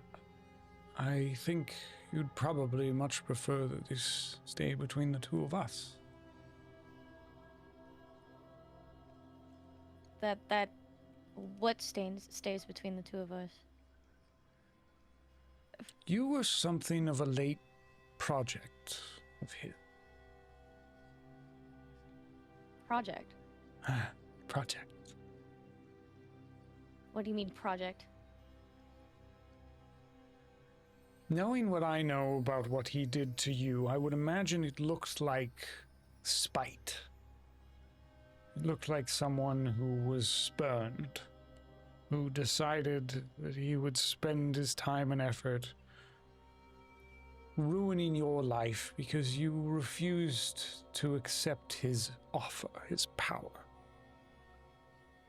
Does that sound right? He just nods slowly. Yes. It makes sense. That sounds right. It's the way he would want it to appear. It's the way that would drive you the farthest. It's such an interesting idea he had with you. How do you know all of this? As Sorsha said, I've worked with the man. I know his plans. I know what he's doing with you. It's just not particularly useful for all of them to know yet. As your new friend, Varen, mentioned, as Sorsha mentioned herself, I could say anything to you and it would not be terribly trustworthy. You'd have no reason to believe me, but I think you might now. The rest of them aren't ready to understand this, but you're all working for him too. Just don't admit it to yourselves, or you haven't seen it. She just starts shaking her head. Working for him? Why would we would not be working for him? We're trying to take him down. We wanted to kill him. What do you? And that need to kill him, it's strong. It's stronger than anything else has been in your life. Stronger than even your will to perform, which was quite strong, I would imagine, right? While he lived, while he tortured your existence, it was difficult to do anything but think of ways to kill him, right?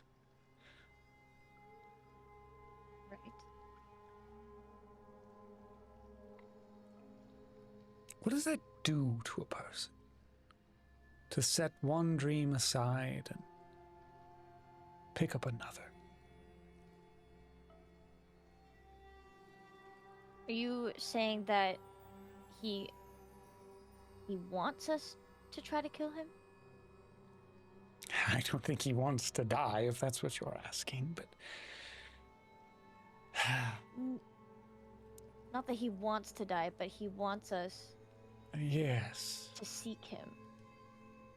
He wants... what it is you can provide. Amira, someone of your passion and skill, talent, can provide if only all of those passions and skills and talents were redirected, Not towards your art, not towards performance, not towards making a name for yourself, or climbing the ranks in the merrymakers. Instead, he wanted those passions, that drive, aimed at something else.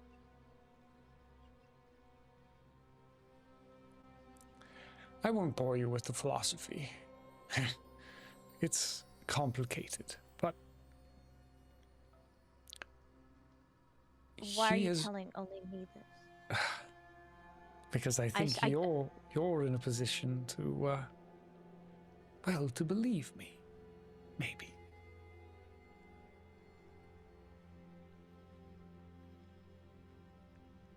I don't know if I can fully believe you. I don't know who to believe anymore. Well, that's fair, especially given what you've gone through. I'll tell you this. You're not wrong to want to kill him. But there's a reason he's left all of you alive many times. And it's because you're making something he finds valuable. With all of that passion, drive.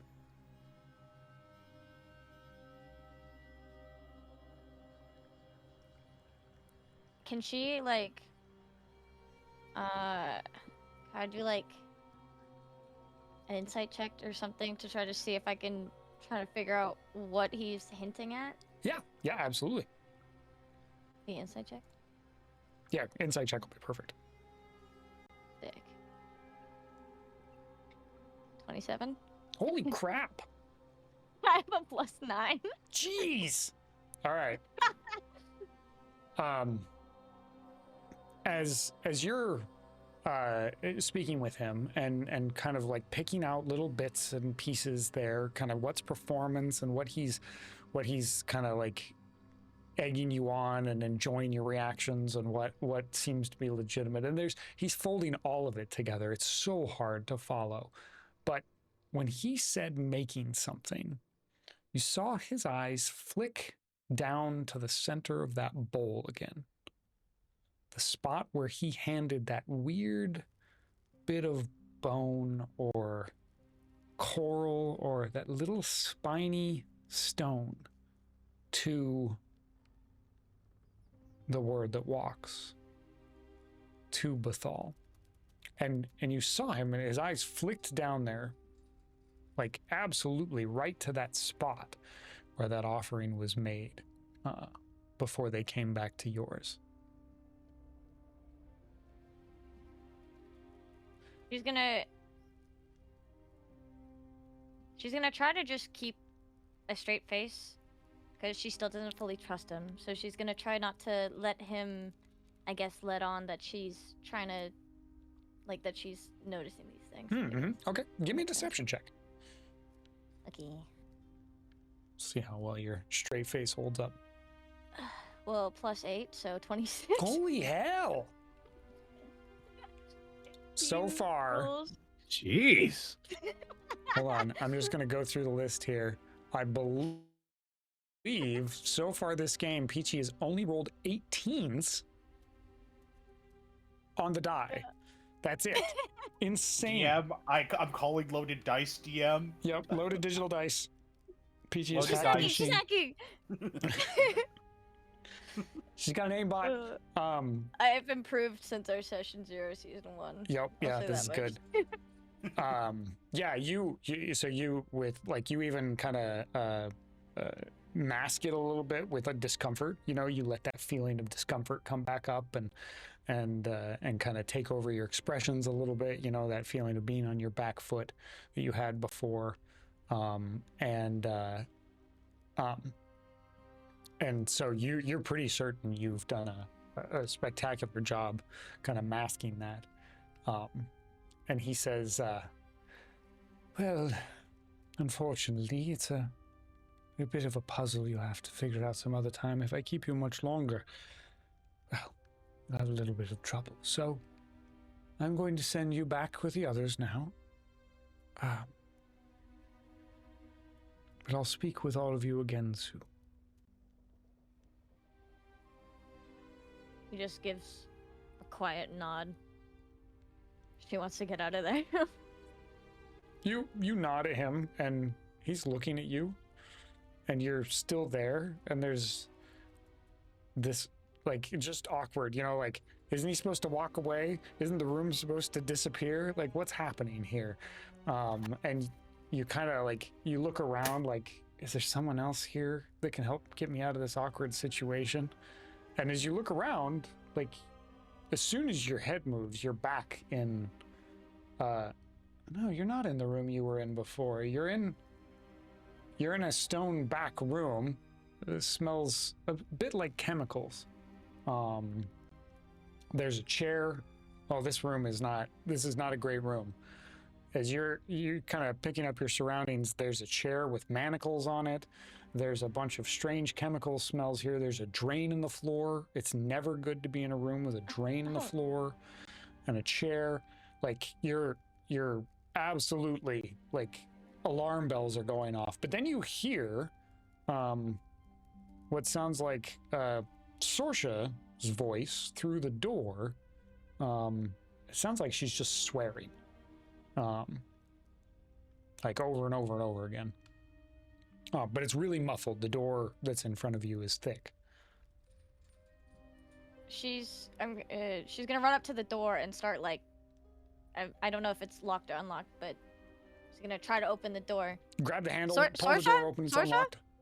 And it's unlocked? You're out in a hallway. There's a short hallway. You can hear Sorsha coming to your left. You run down the hallway here. There's little benches on the side and little spots, and then you take a short set of stairs up, and you pop back out into the main room there, where everyone is standing, but Aeneas is nowhere to be seen.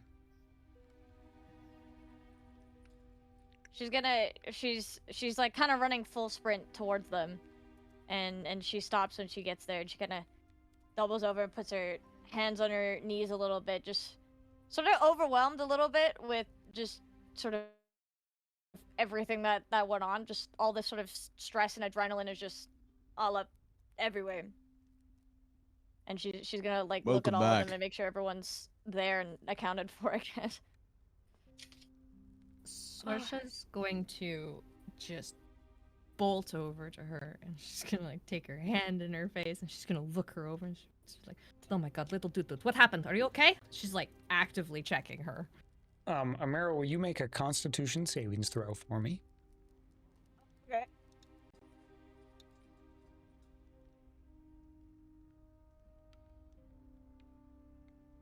What? Another 18. What the Dear hell? God. What's happening? How? 20, I got 20. But I have another 18 plus 2. What the heck? I don't understand what's happening. It's just only 18s. All right. We'll go with it. Okay. Yeah. So, Sorsha, as you are looking over Amira, you like, she looks pale. She looks drained, but as she's standing there kind of panting and breathing, you see the color come back to her, and she's moving okay. She looks like a little tired, a little shaken, but she's flushed in a few moments, and she seems to be doing okay. Okay. Get her chair. I'll be back. I'm going to kitchen for water and snack. She needs snack now. Dane's looking around for his mug with disappointment. And you have that feeling, Saragus, of like the dream beverage. You know what I mean? Like you drank something. Yeah. And so you're like lip smacking noises. Like, oh gosh, I could really go for something real to drink. I'm gonna, with that in mind, follow Sorsha towards the kitchen, as she mentioned she was going there. Stop following me, booze hound. There's no liquor in this place. Why not? Because it's a fucking orphanage. So? Why? You're here. I don't think I believe you. Gonna rub her face. Come on, you gotta have something somewhere. I don't. Okay, go take care of Doot Doot. You Right sure? now. Listen, I'm proud. just Fucking A little bit, and you're right well on the pathway to being trusted, you know? I'm not going to give you alcohol to go take care of Tutu. He's gonna turn on his heel and waddle back, adjust that cod piece a little uncomfortably after sitting that long, and make his way back into the room. Magic. Dio, can I have Dio just kind of slip out of the room? Where's he going? He's going right to the roof of this. I'm building. watching you. You can try. Right now, it's really hard to slip anywhere because you guys are the only people in the room. So you can leave if you want, but the others will notice that you've left. Oh yeah, he's just gonna walk out then. He's just literally gonna walk out. I'm gonna follow you. And then he's gonna go to the rooftop. Amir's just sitting alone again. Yeah, so... Again, after finding her friends, they all just leave her again. Yeah, Saragus comes back and it's just Amira in the center of the room, sitting there, kind of like spacing out for a little bit. Dio, you step outside, and then I assume with claws and your climbing skills, just climb the side of the wall up to the roof. He'd leap first, and yeah, he would give a shit. He'd just climb right to the roof. Okay. And he's just gonna try to process everything, like that whole scene that took place with the whole ritual as well, to try to get some insight into that and everything he heard and saw. So Varen, yeah, you see him go outside and kind of look shaken, and he looks around. He kind of, Dio almost looks like he was gonna bolt, but then he leaps up onto the stone wall and climbs up onto the roof, and you hear his feet kind of moving around on the roof as he settles down up there. I'll face step after him. Dio, as you're sitting up there, you hear kind of just a super subtle sound of someone's feet making contact with the roof behind you, up there as you're kind of looking out over the city. He doesn't say anything. He the steps to the one who was following him are loud enough where he can guess already who it is, and he's in his own world right now. We're going to need to decide eventually whether or not we're going to adjust our course based on this new available information. Yeah. And I want to know what you think about it. Aeneas repeatedly was looking at you, referencing you. And it seems that you might have some sort of clue as to what is going on with this word that walks. This invocation of some power from Nyx. So why don't you share what you know? And who are you? You're a Baron. stranger who just walked into my life, speaking as if you know exactly who I am, what I've gone through. No, I'm simply asking questions. You want to know why he's interested in me? About this whole word? About all these crazed things? Listen, we both fought. I know what you're capable of. I've seen what you can do, and I know the powers that you draw on. So yes, with everything that he was showing us, if he wasn't lying to us, if this isn't part of some trick trying to take us off of Estoc's scent, then it is very much related to your school, I suppose you would call it.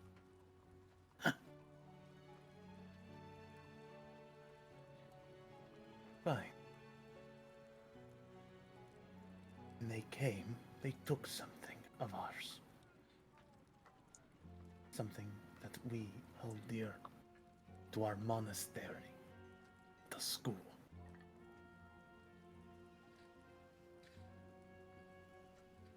And lo and behold, as he said, my monastery was burnt to the ground. Every person I knew, everyone I loved, was taken and killed each other like animals.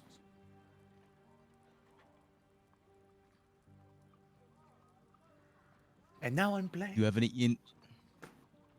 any insights to what he's talking about? These obsidian or onyx talismans that formed the circle, the nexus that summoned this beast. Do you know what the beast was? I'm not familiar with it, and I'm more familiar with Nyx than most. It is no beast. It is a shadow. Word that walks. Yes. She is everywhere. In your dreams, through the day. You merely Spare me the think poetry. of her. It is not poetry!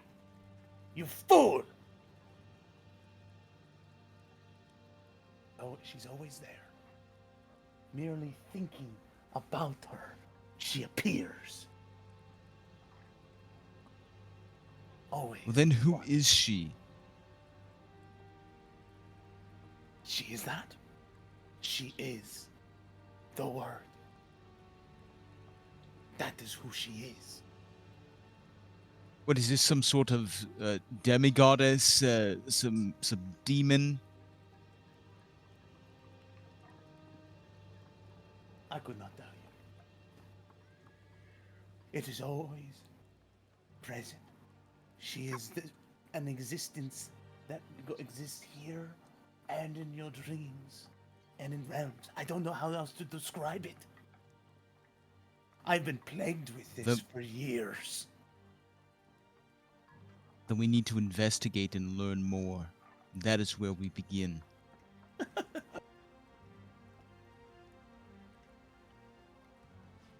think I've been doing this entire time. Sitting on my hands. Waiting to enjoy a simple life. I don't know what you were doing. When I found you, you were working at the docks. You looked like a common smuggler.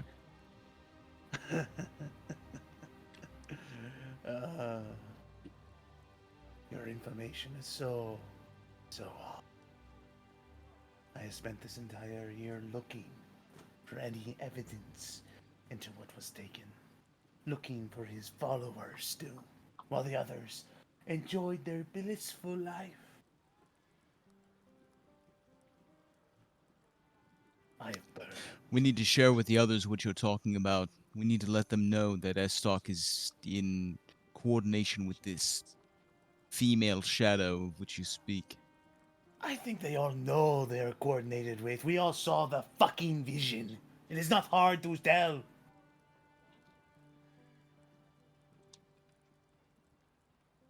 What I saw was an invocation of some sort of construct, some sort of shadow construct. It wasn't simply a shadow. It had depth and form. And correct me if I'm wrong, Magic, but did it have a feminine voice when it said agreed or no? It definitely had a feminine shape, but the voice was, now that you think about it, it's hard to remember anything particular about the voice but the word that it said. Like, okay. Was it deep? You remember being shaken by it, but yeah, there wasn't any, there was almost no quality to the voice that you could pick out, but you remember the word clear as day. Okay.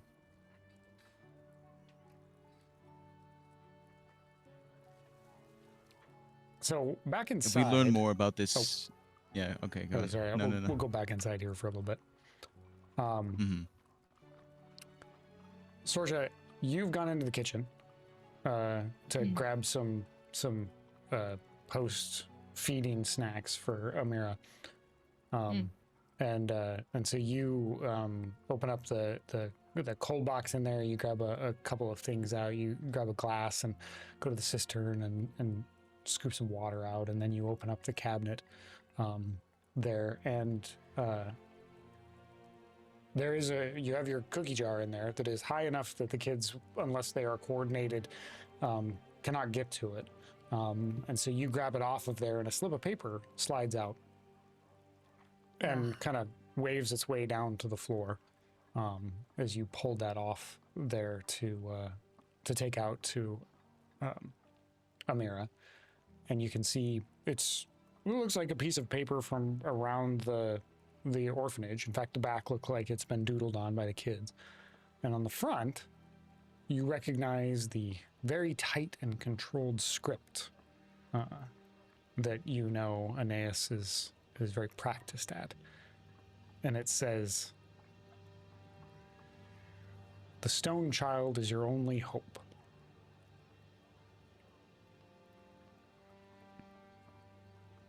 Sorsha's gonna flip the paper over, knowing what it means, and slide it into her pocket before taking water and cookies back out to Amira. You get back out there, and it's just Sergus and Amira in the room now. You don't know where Varen or Dio went. Though the front door is left open, so that might be some clue. Sorsha's going to sit down beside Amira and put the cookie jar on her lap and a cup of water beside her. And her tone from everything is just shifted. She's fixing the girl's hair. She's checking over her. She's trying to be very kind and gentle as she talks to her. Are you okay? What happened? How do you feel? I'm tired, but it was she's kind of like she's sort of struggling to find the right words to describe everything as it's sort of coming back to her as she's mulling over everything that just happened. He said what was his exact words about he was using us to, oh my god, magic, please, my brain is dying, to get the thing. He said you were making something for him, or you were working for him. He used those phrases a little bit interchangeably. He told me that only I was ready to understand. We're all working for Estoc. We're helping him make something. I saw the bowl. She sort of like gestures with her hands to kind of make like a bowl shape, like she's trying to describe the sort of little vision that she picked up on when she was analyzing him. And she's just kind of like listing off all these things that she was told, leaving out the bits of like him hinting at her past and that stuff, but just specifically the stuff she's explaining about how we were working for Estoc, supposedly. And then you have a torture room in your downstairs? She finishes off with from where she like describing where she woke up. So she's just like pinching the bridge of her nose. She's like, okay, one thing at a time. I'll get to that It's later. an orphanage. It's complicated. Gonna have a torture room. Number 1. You need to eat and drink. He was,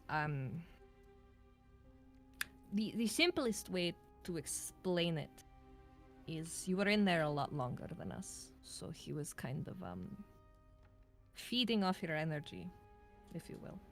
So it's very important you rest. She nods and takes a cookie and takes a bite.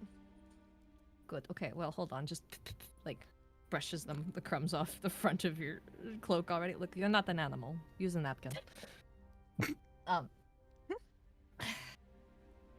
It's not unheard of.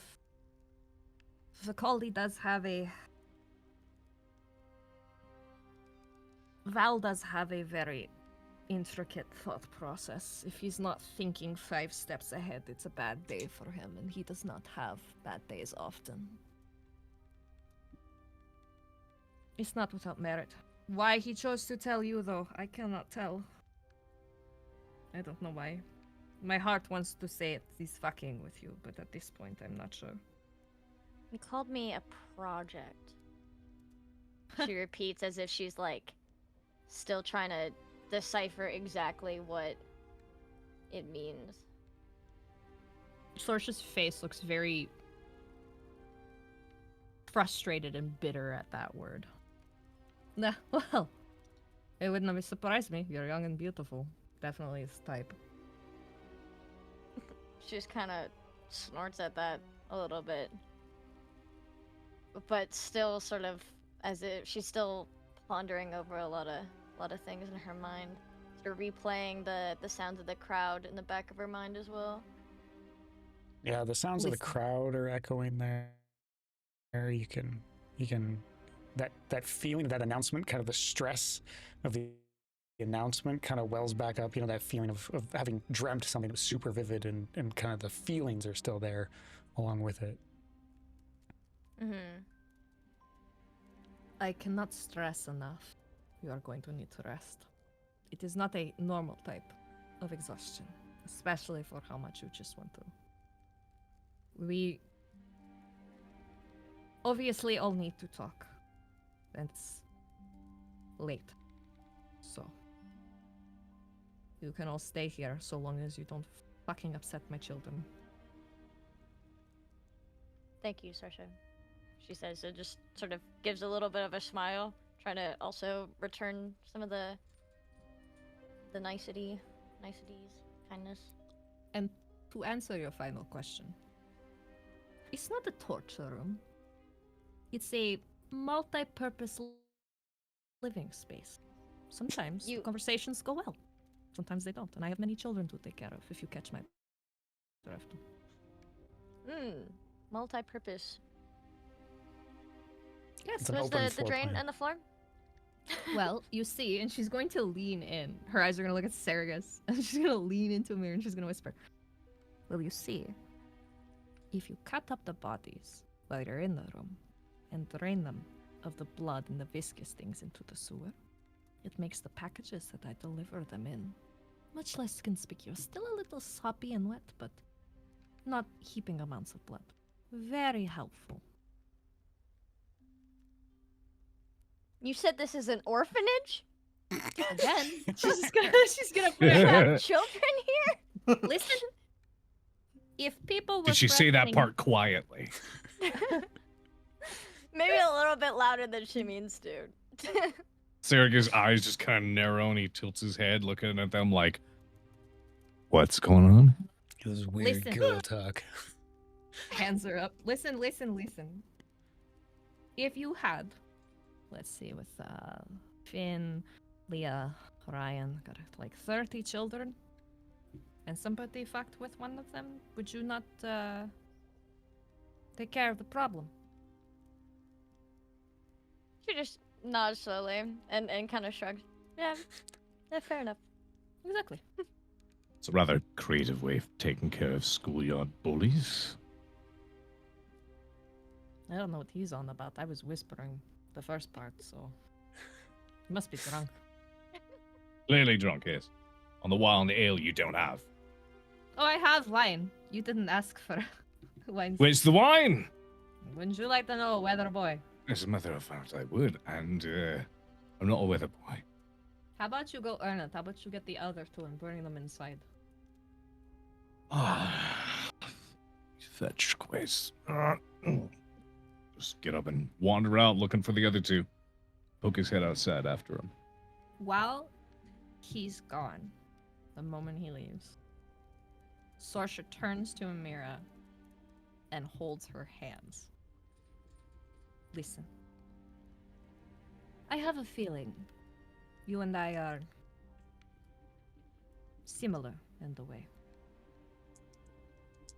I'm not going to poke, I'm not going to ask questions. I trust that you are hurt enough, that your reasons are valid.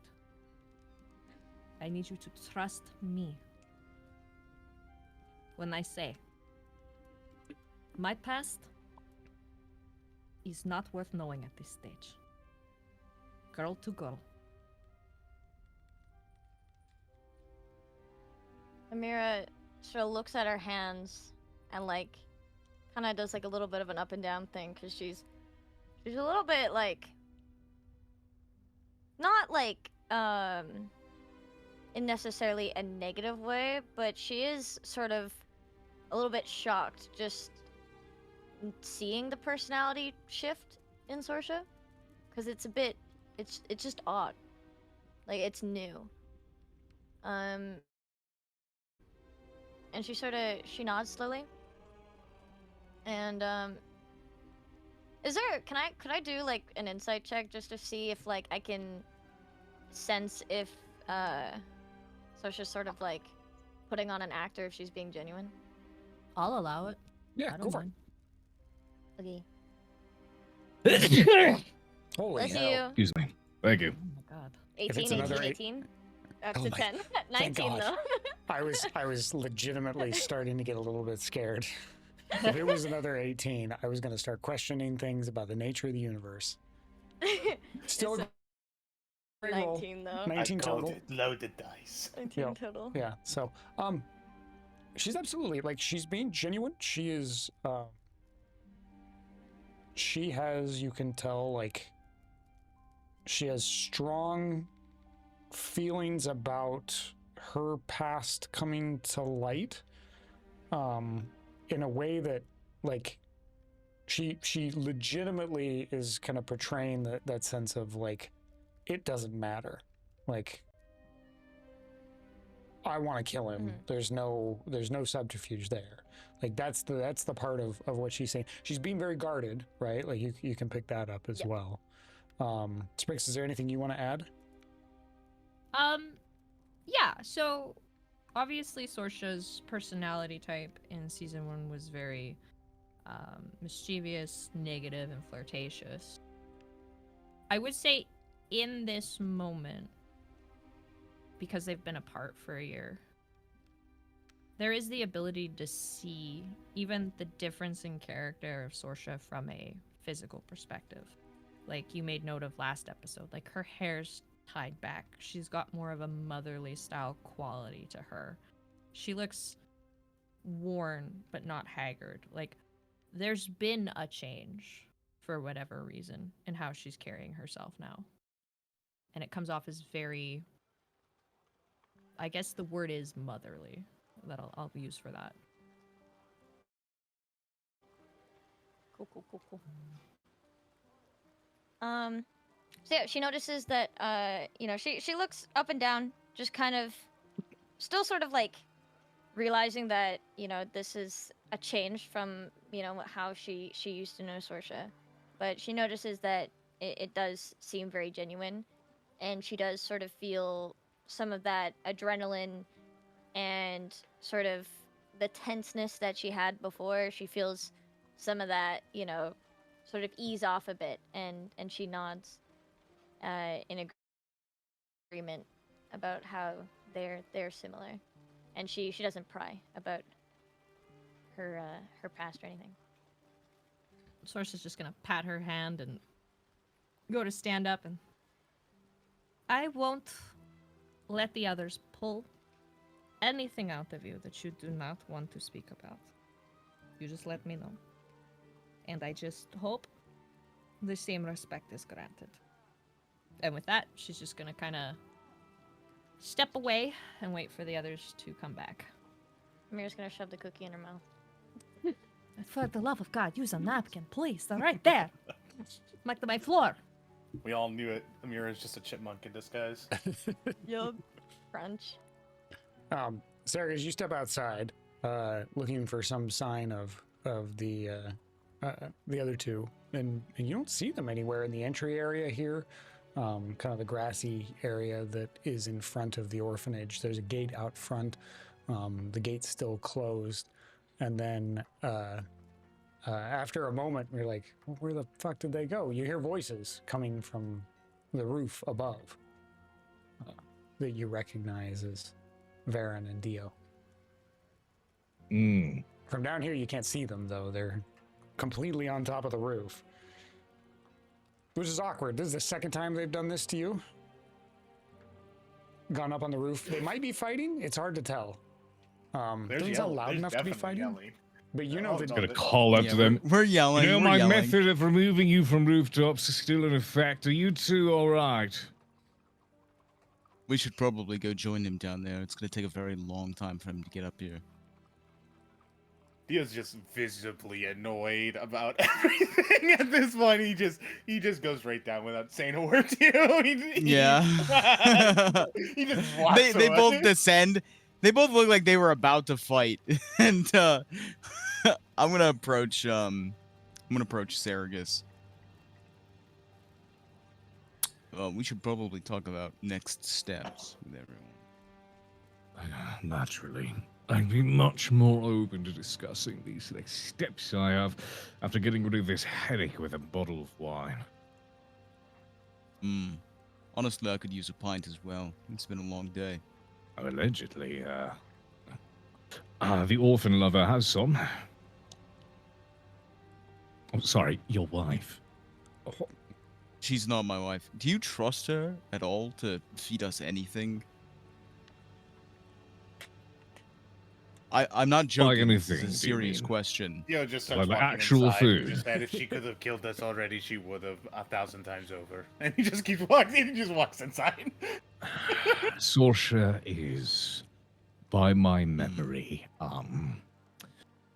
a woman of many mysteries, strange habits, unknown thoughts, and I don't know,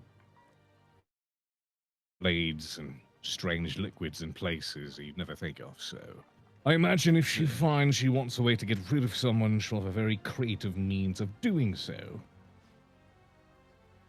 Or are you talking about actually just eating food?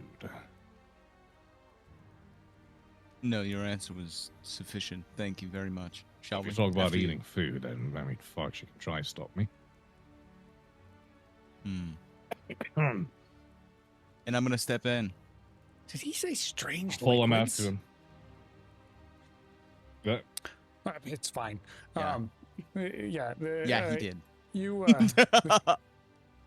Dio, you head in, and then the other two follow shortly behind you. Amira is sitting on the floor. She's like elbow deep in a cookie jar, trying to fish out another cookie at this point. And Sorsha is tidying up the space where she hurled things across the room earlier that apparently Aeneas did not clean up when he left in such a hurry.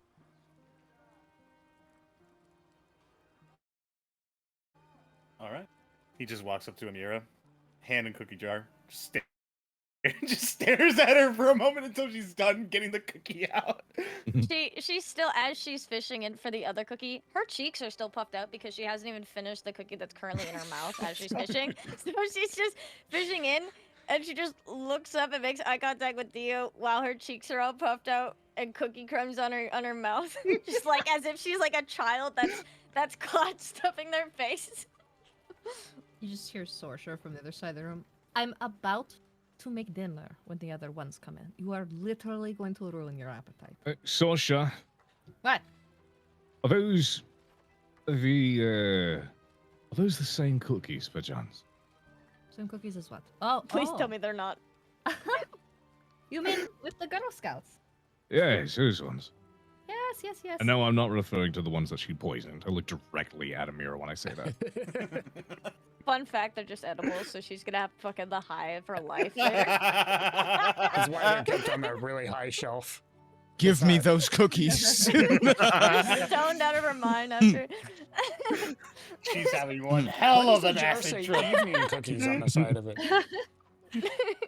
Sorsha's just gonna wave her hand and kind of motion them to follow her into like the kitchen area, which kind of has like a big round kind of family style table in it. And she's like, no, those are the same cookies. The girls still bake them. We sell them sometimes. Just Well, don't eat them all. I'm going to make dinner. it's And a bit of she's good just gonna news. busy herself cooking while we all talk. Well, if it's any consolation, I didn't eat all of them. I ate all but one. First She just kinda wine, giggles. then the It's kinda- cookies. Varen's like lingering by the door like a shadow, kind of like waiting to like yap. Dio's just gonna sit down at the table. His eyes are closed, He looks haggard at this point. He's just doing what he's told at this point. You guys can see also in here in the kitchen where the lighting's a little bit better as Sorja turns on several lamps in order to be able to cook with good light. You can see Dio looks exhausted. Like, all of you feel a little tired, but Dio looks like just exhausted. Every now and then you can kind of see him do that long blink that cats who haven't been able to successfully get a nap in do, where he's just kind of sitting there and his eyes will just slowly close, and they'll stay closed for a little too long, and then he'll open them slowly so that there's no sudden movement, so that no one realizes he just took a micro nap. But he 100% did. You all right, Captain? You look like you just fought with all of your demons at once and lost. It's been every night. Yeah. Hey, Sorcha, where's that wine? I can liven up the cat a little bit with a bit of nip. That's not true at all. You're going to drink it all and give him a drop. As much as he wants. I Dio, like it as much as I want. do you want wine? Sure. Just a little. She's gonna snap her fingers and point to Viren. Make yourself useful if you want to talk. Top counter. Cups are next to it. He'll grab it and to start passing out cups to everybody. You pass out the cups. The wine bottle is a heavy, dark ceramic wrapped with leather and reed at the bottom. Kind of an amphora that's drawn out of a larger barrel. And so you pour it out into the cups for everybody. It's a blood red wine, deep, dark red, that comes out there. As you set it back down, everybody has a wine glass in front of them. Brilliant. Right. He looks for the first time that evening like he's actually like there's a weight lifted off his shoulder. He picks up the glass and starts very liberally drinking. Slow down, Sergius. Yeah, you should be sober before the conversation. Well, Oh, yeah, never stay mind. sober. The word that walks. The shadow that is summoned. Dio seems to have some limited knowledge of it. I think our journey begins there. We need to investigate this. I'm not sure of any leads on any knowledge pertaining to this, however. Perhaps some of you do. I mean, my guess starts with the Catman here. Hey, Dio. I think he just fell asleep. He's taking a Dio! micro nap. He thinks we don't notice. Here's Does that taking a mean you micro can nap. shave the cat? Bloody hell. Giggles herself. Time to shave him, I guess. Do Finally. I have anything in my bag right now that would give him a little bit of a pep in his step, kind of not exactly she smelling have salts, caffeine, I guess, scissors? style? No, I do not. Does she have scissors? I have orphans. I don't trust them with scissors. Oh, That's chemicals, true. yes. Oh wow! Not Hold on. shaving me. Quick pause here. We got a very exciting raid. Wanted to let everybody know. Welcome in, Raiders. We're mid-session. Hello. Welcome. Hello. Hello. Hell yeah! Hello, Hello, waiters. everybody. Hello! How are you? Welcome. How are you? Thank you for the raid. Welcome to One Shot Roleplay. So, Sorcha, you got several things that could kind of goose him a little bit. 2 out of the 3 are only slightly addictive, but it looks like he's having other problems right now, so addiction probably wouldn't be too big of a deal to deal with. But you So could she also. like dusts her hands up and she like rubs them on her apron. And she's like, "Oh, I got just the thing." She pulls out the most addictive one. Perfect. Incredible. Here you What go, I'm kitten. curious about is, It's in, I think while he's micronapping, while Shimshar's AFK. No, I'm right here, you Oh, asshole. he's returned. it's in a double. Sorry, vial you keep falling container. asleep. I'm not asleep. I'm not asleep. I was just resting my eyes. So She's it's eating cookies. So Sorcha, it's in a double vialed container that you have to. That's actually locked on the top because there was one time where one of the kids at the orphanage got into this bottle, and it was like chasing a lightning bolt. But Dio's probably fine with it, and he's bigger, so the dosage will probably be a little bit closer. It'll be better. Okay. Sorcha walks over to Micro Napcat. It's like, I got that. She like unlocks the top bottle, takes the cork to the second one, pops it off with her teeth, pinches the back of Dio's fur like a scruffed cat, and then just shoves it into his mouth and tips it up. And lean away slowly just in case the cat lashes out. So Dio, as the bottle gets tipped back into your mouth there, you feel something like roll out of it and touch your tongue, almost like a little crystal kind of thing, little powdery, and then in your mouth you feel like a pop, and then like another little like a little tiny pop against your tongue as the crystal dissolves, and you quickly like try to clear your tongue. She pulls the bottle back, and you try to clear your tongue and spit a little bit, but there's nothing in there, but you still keep feeling that kind of popping sensation against your tongue and on the roof of your mouth for a little bit, and it won't go away. It's still there. It's 100% go for the method as if I'm hawking up a hairball. Oh dear, here it comes. Oh, Not on my scoot table. away. The children eat there. Put them outside.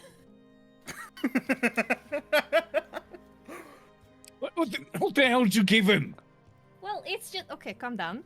It's this new elixir that I've affectionately named Pop Rocks because it feels like tiny rocks in your mouth. So This is horrible. Take this. It doesn't sound appetizing at all. So when does he go pop? well, he's not going to pop. Give it a couple seconds Are and you then watch sure? his Because eyes. that would line up with your repertoire. Darren's gonna like take cover. Strange elixir. No, it's fun. Watch his eyes. I've always This is a wanted to woman see that what those- manufactures This poisons. dinner rocks. as She just giggles to herself. still wiping the crumbs off of her face, by the way. Dio, as you come back to the table there, and you look around, the room has this kind of like bright glimmer to it. Like every single thing that would reflect light kind of throws off a little, like a star almost, like a little bit of a glimmer around it. Everything seems to kind of glisten, almost like there's little dewdrops on top of everything. You can hear the hair growing in Saragus's beard right now. And as you guys look at Dio, he's slowly looking around the room, and his irises are gone. It's just round pupil, not the slits that he would have as cat's eyes you would normally see on a tabaxi. They are dinner plate sized black pupil voids. That is fucking haunting.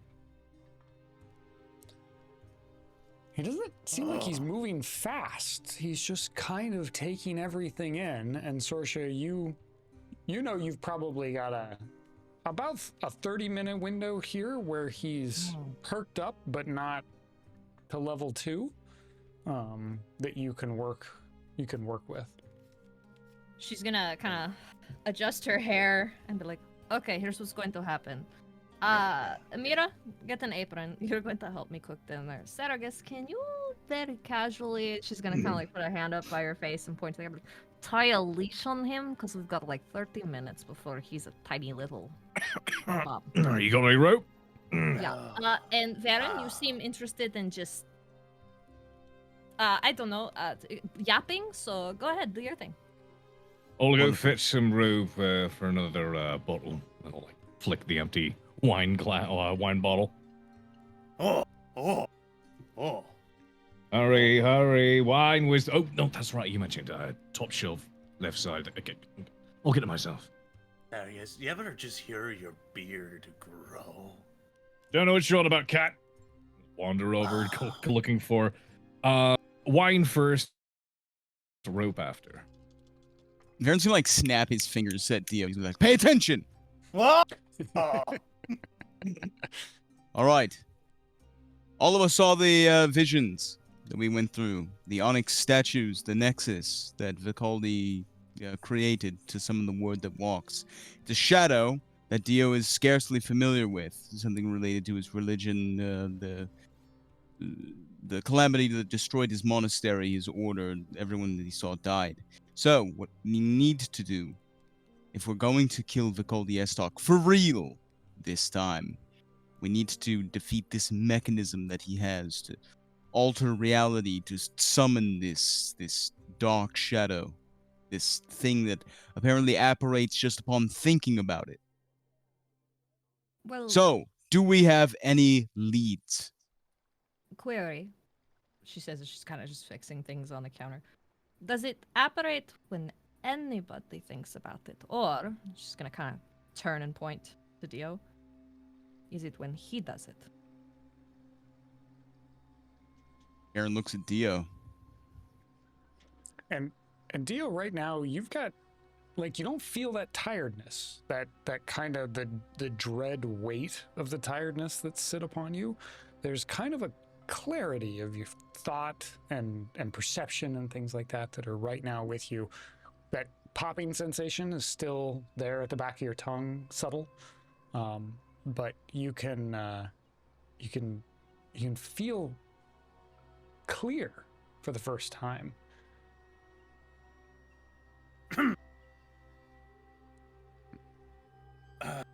I wouldn't know too much about anyone else. You're the only other people I've met who survived her. So, congratulations.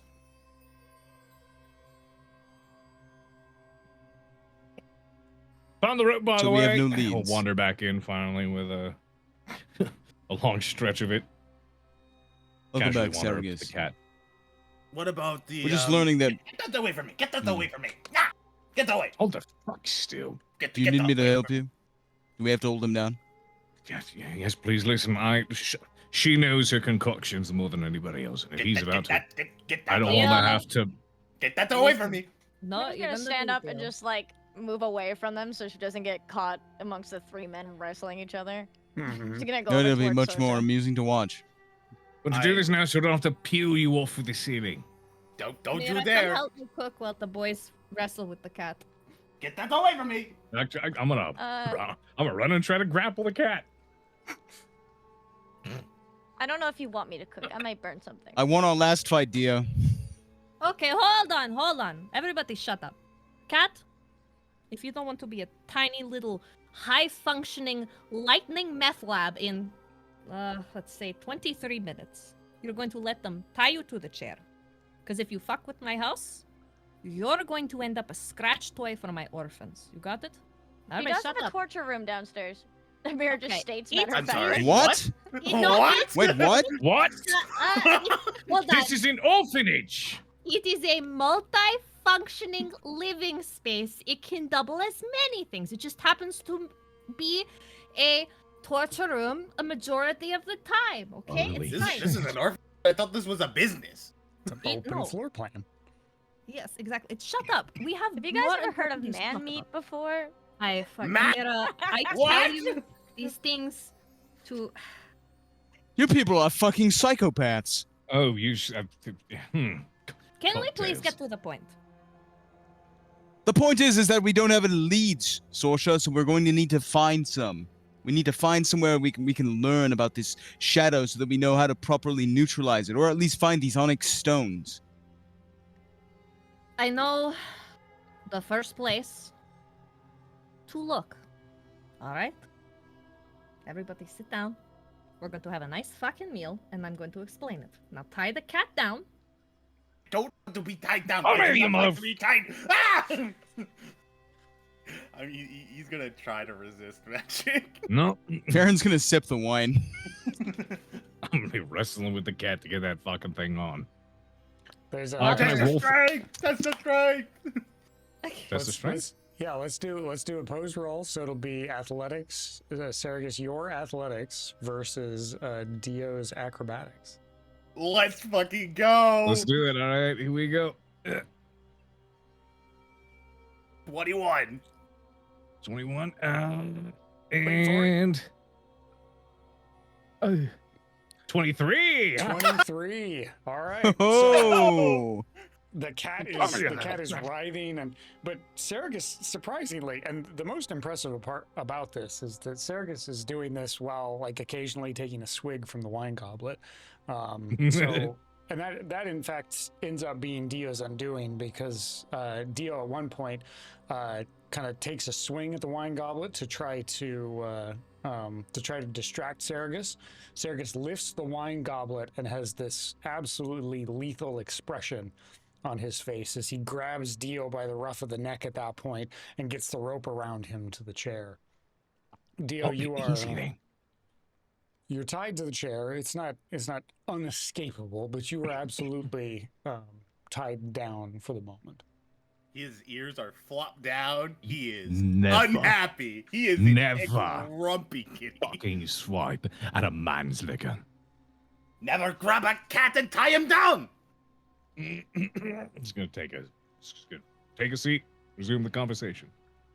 If you keep shouting in my kitchen and you wake my children up, Dio, I will show Amira where I keep the good scissors. Are we clear? Don't you fucking do it.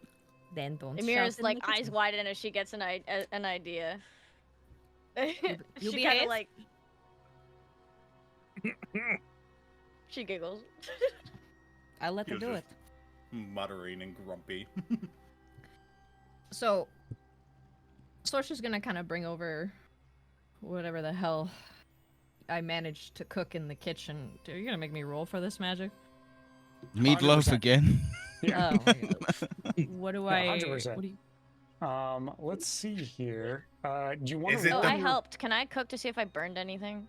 Yes. Or I think we can. Let's have you do a.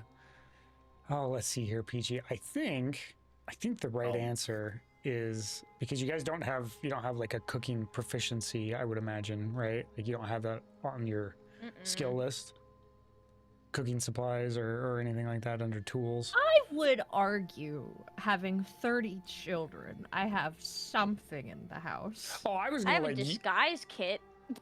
Okay. Disguise the food as edible. I can disguise myself as a chef. She's like she's one of those cooks that does the presentation foods for Instagram. It's inedible, but it looks gorgeous.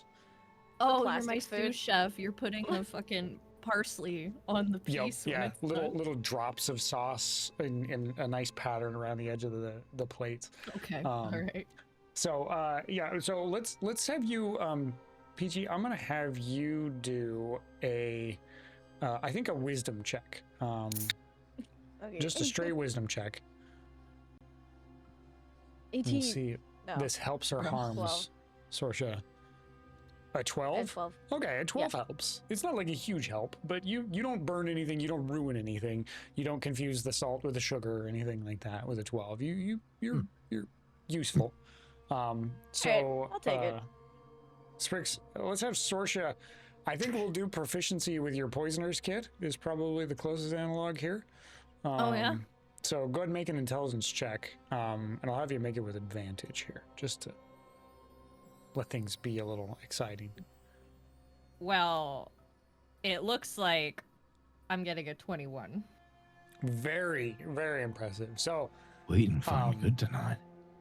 she sets a meal down in front of you, and it looks like it should have taken a lot longer to make. Obviously, there's some efficiency gained with cooking for 30 orphans that she's managed to take advantage of. The thing that she sets in front of you, this kind of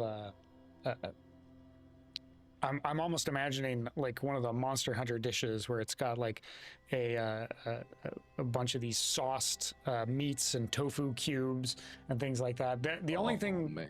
the only detail about it that makes you think that she hasn't cooked for adults in a while is that all of the pieces are cut into fun shapes, like little wolves or bears or tigers or things like that. She's got one spot where one of the pieces of tofu has whiskers that are sticking out the sides that are painted on with sauce that Amira was helping to sauce on there. The meal looks amazing and is delicious, absolutely delicious. And it's at that point, kind of eating the food, you realize that dream was weirdly exhausting for all of you. Not something that you'd really expected, but like you're hungry and a little, like you were a little on edge prior to eating the food. Amira, you were fine because you've been like going hard in the cookies before dinner, but for the rest of you, it's the meal that kind of perks up your attention to just how kind of on edge and exhausted you were after that trance that you'd gone through after sitting in that dreamscape for so long. Please tell me one of you are feeding me, because I can't just stand looking at good food.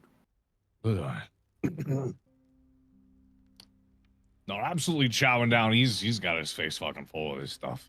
The Sorsha isn't eating, so she'll feed Dio while she speaks. After we're done eating, I know who we should speak to. She is actually upstairs. Finn was very particular in keeping her close, is what I'll say. Do you all remember our little stone angel? Oh, there, the one there in your bag. Yes. She's here. I beg your pardon, the stone angel?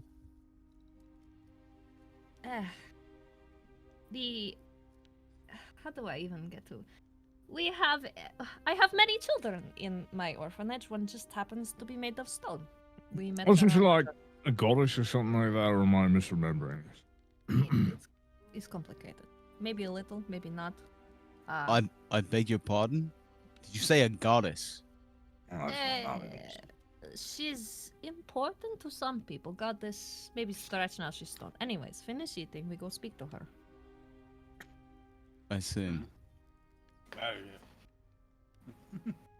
Amira, for the last fucking time, you have a nap in. You're getting stuff all over my floor. She just like nods a little bit flustered now that she's being scolded in front of everyone, and she grabs a napkin and like leans up a little bit. Igorito. So I really think that little statue will know the first steps to this, huh? I mean, one statue to another, right? Call it a hunch. By the way, what's up with imagining the it- torture chamber? Oh, sorry, what was that? Go ahead, Shiva. No, I said, what's up with that torture chamber thing? Oh, that very good question. But also, here comes the sparrow. Vroom. She's gonna shove a bunch of food in his mouth. 100% opens his mouth and just accepts it. I have it in my mind that Amira is kind of does the like the stage performer style eating kind of thing, where it's like the only time you eat is right before you're about to go somewhere or do something important. So half of your meals are like over a sink or like just like jamming it in your face in a dressing room right before somebody comes in to redo all your costumes and stuff like that. So it's like half of it is just like posture because you just have to eat in a way that keeps everything clear of your performing clothes. You can do whatever you want other than The showtime meal. Clothes, yeah. Yep. That's exactly how she's eating. She's like kind of like leaned so far forward so that like if it falls out of her mouth while she's shoving it in, it doesn't land on her. It lands on the floor instead. But she's trying to be a little bit more careful now that she got scolded. she's got the napkin ready and is kind of maybe angling away from Sorsha and She's Dio got just a one little bit. hand under her chin, like to try to catch any crumbs, and then the other hand is like shoving food in your mouth. Mhm. Yeah. So you guys finished the meal. It is quite good and rejuvenating in a way that you were not expecting. And then you head upstairs. You taking a whole lot of them upstairs. You've got upstairs. You basically got 2 floors worth of space for your orphans, divided up. So that some of them have different space than others, so that the ones who don't get along as well don't fight, and things like that. And then you've also got them layered to go higher into the building here. This time of year, you use the whole building during the summer months. You'll move the beds down and keep them out of the attic area, which can get kind of uncomfortable and hot. But right now, Finn's room is up on that second floor, past two rooms worth of your charges, your wards. I need all of you to understand that while you're here, I have 30 little heads sleeping. If you're going to freak out, do so quietly. Some of them have school in the morning, some have work. And she's gonna open the door to Finn's room, which is where it's kept. So who's carrying me in the chair? I'm imagining you're Saragus. tied to Saragus's back in the chair. So Saragus is wearing you like a backpack as he's going upstairs. The exaggerated codpiece on his fashionable borrowed or rented noble's clothes is It's not flopping as he exaggerated. clunks his way up. Well, a 12 on stealth. I'm not a quiet guy. You know what? Here, let me give you a little hand, and you'll just tail whip, give him guidance. Yeah, Dio keeps you from running into any walls or anything like that, and keep him from being too quiet or too loud, with that little bit of guidance there. So you guys go upstairs, and there's 2 rooms on either side, and Sorcerer very quietly takes you to one side room there, opens the door up to Finn's room. Finn shares the room with a couple others that are a couple of boys that are close to his age, and Sorcia, as you open the door and you hear kind of a little grunt. Finn is a light sleeper. The other boys not so much, but Finn is a light sleeper, and so you hear kind of a little grunt, and then you see him stirring in the bed with your low light vision there. In the back of the room there, past they've got a little desk / dresser at the back. On the top of it is the stone of the oracle, but it is covered in a cloth, which strikes you as strange. Okay, so Finn again. She's gonna snap her fingers. Wake up, take the other boys. Oh, okay. Yeah. Okay. Go sleep in my room tonight. He goes over and he shakes the other boys awake and kind of ushers them out of the room. There. Couch for me again. Anyways, just gonna walk over and very gently take off the covering. So you pull the covering off, and Dio, Saragus, Amira, you know what you were expecting to see. You traveled with the stone oracle Tyresia, the voice of the god of horizons, the god of mysteries, for a while. She helped you quite a bit on the island of Gallipoli. And so you were expecting to see her face, and the memory of her voice was strong in your ears as she pulls the cloth back, and there's a gray lump of stone on top of the dresser.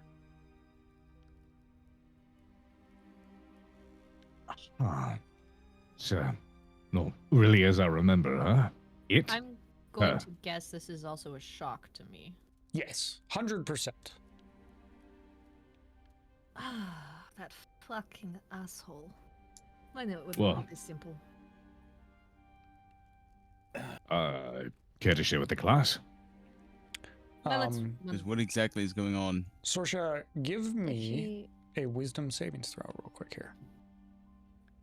she smoke a little too much? She looks a little stoned. 17. Damn it, Peachy. God damn. I have to get my bard pun in. I have a quota. Okay.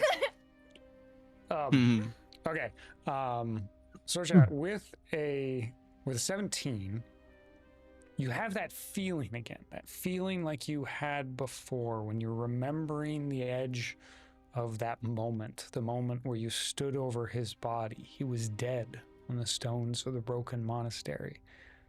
Blood welling out from his wounds, his lips tinged blue from the poison you'd fed him. You have that same feeling as you look at this, and you, for a second, you see the oracle of Gallipoli there.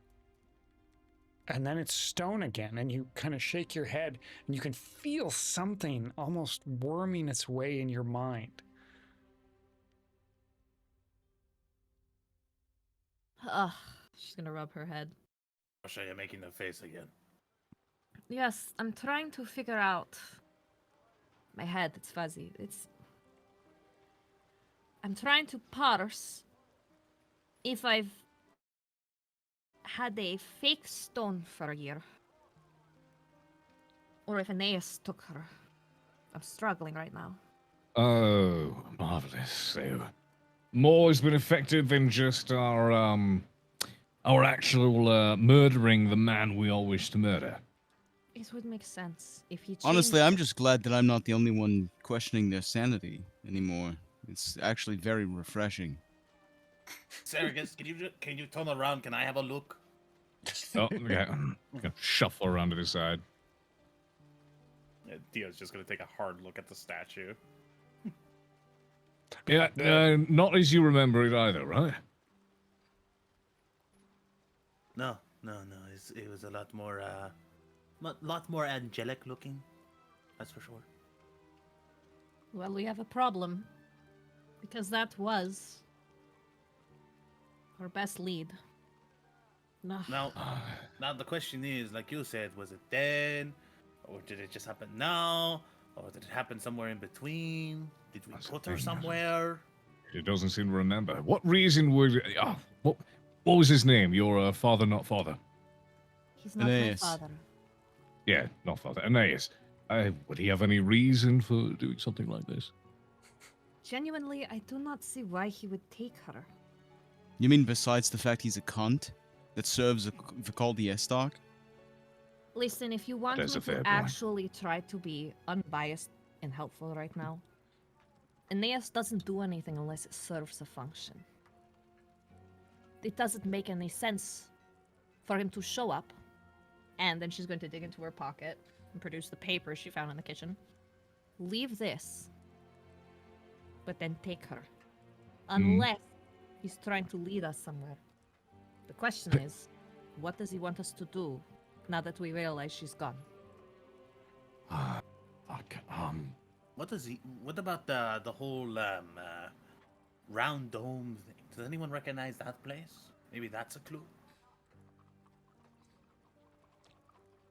The one with the rocks. Yes. I'm not focusing on the rocks, but the place we were at, particularly. Does anybody even know where that was? Insight check, had- DM? Yeah, go ahead and make a. I'm gonna Yep. have you either insight or history. Whatever one feels best for you.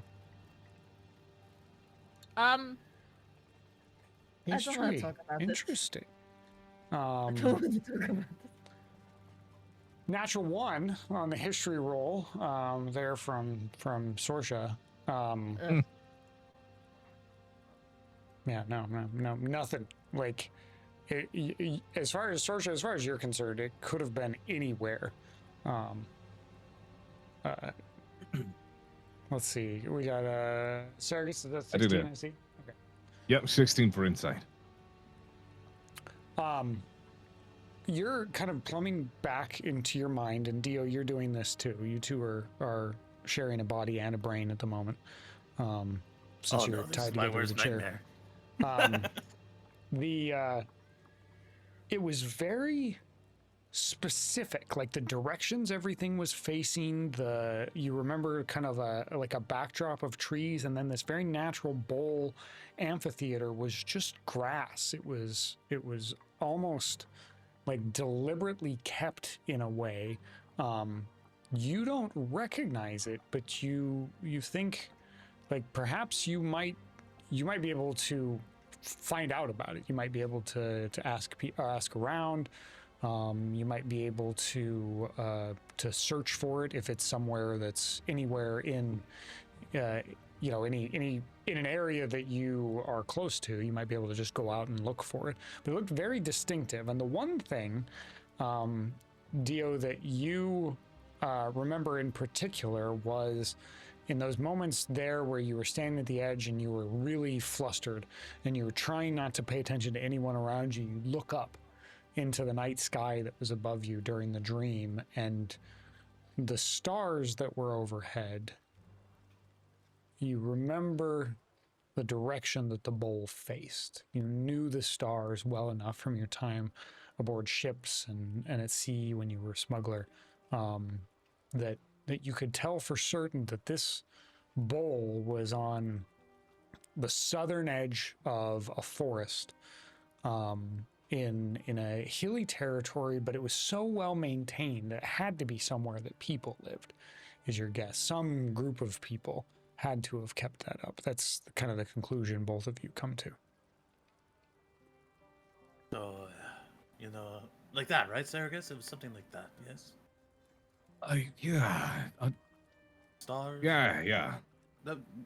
That's the best I can think of everything we saw. Is this... Well, how do we know that... I mean, we don't know that this is going to lead us to the statue, per se. It is a lead. It's better than nothing, but not so sure if that should be our first stop.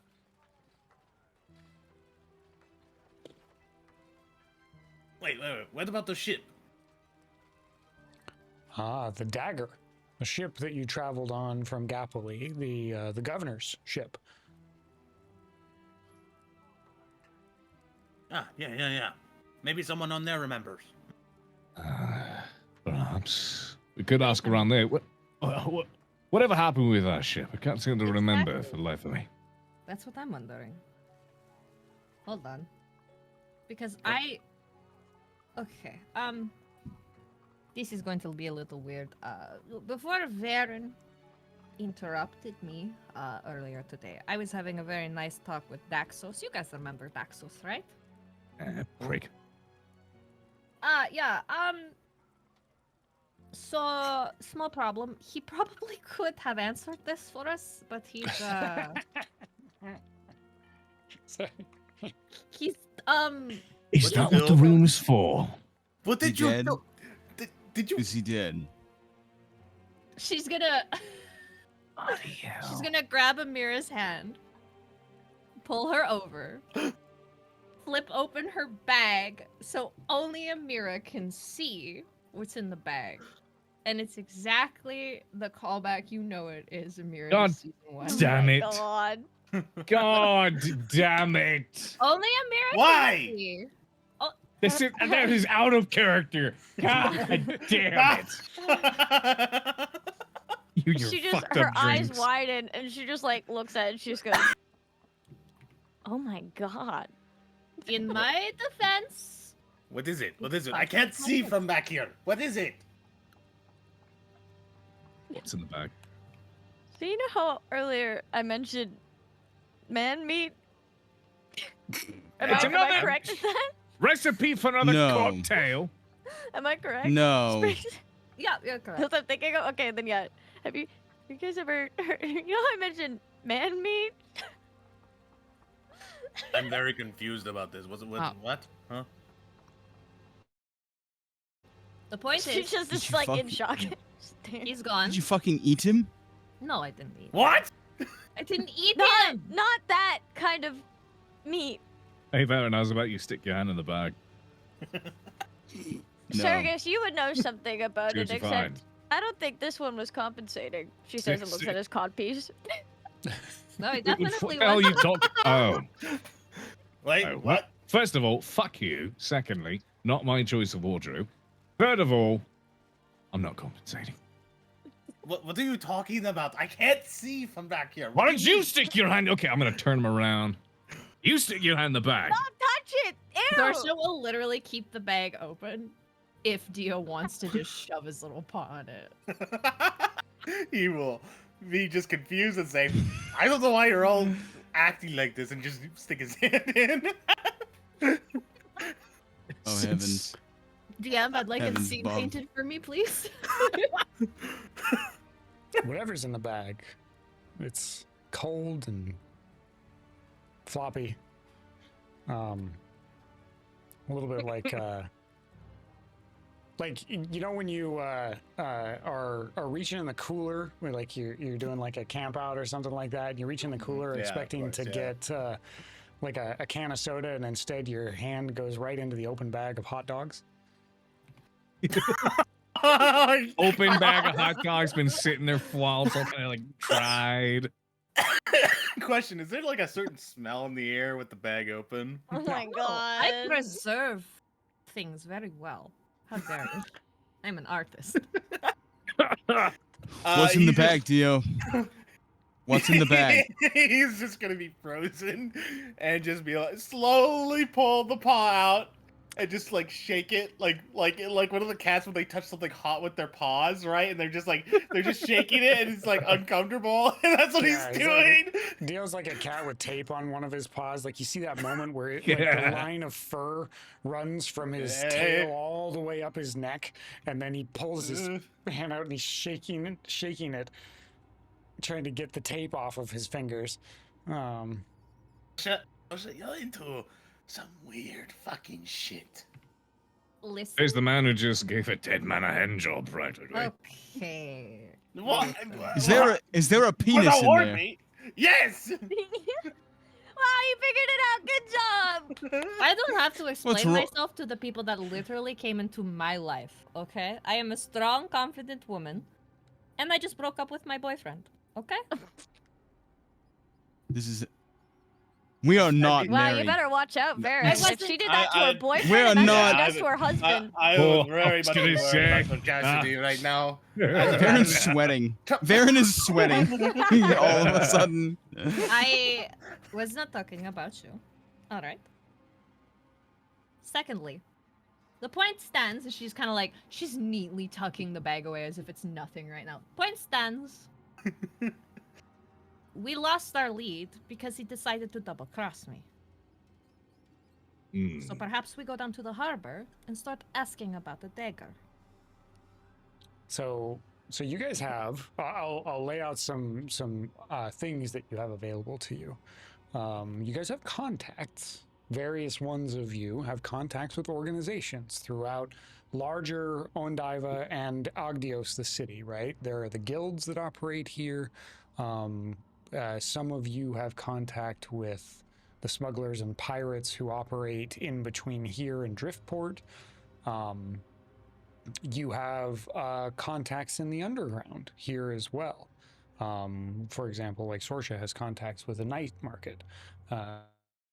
And things like that. Sergus knows people who operate out of Agdios. There's all kinds of different directions that you could go for information. It's really the question of like what in particular are you looking to ask, and then you could spread out and ask, or you could go to a specific spot and dig in and ask if you want. So, what's priority? Dagger or statue? Well, I think that one leads to the other. I mean, I have... It is night. I have some people I could talk to. I have friends, other than you people. Not including you, Varen. Don't mistake me. Varen You're wrinkles still his just my nose. husband. No, I'm. Don't worry, Varen. I'm sure you'll have a spotted dick soon.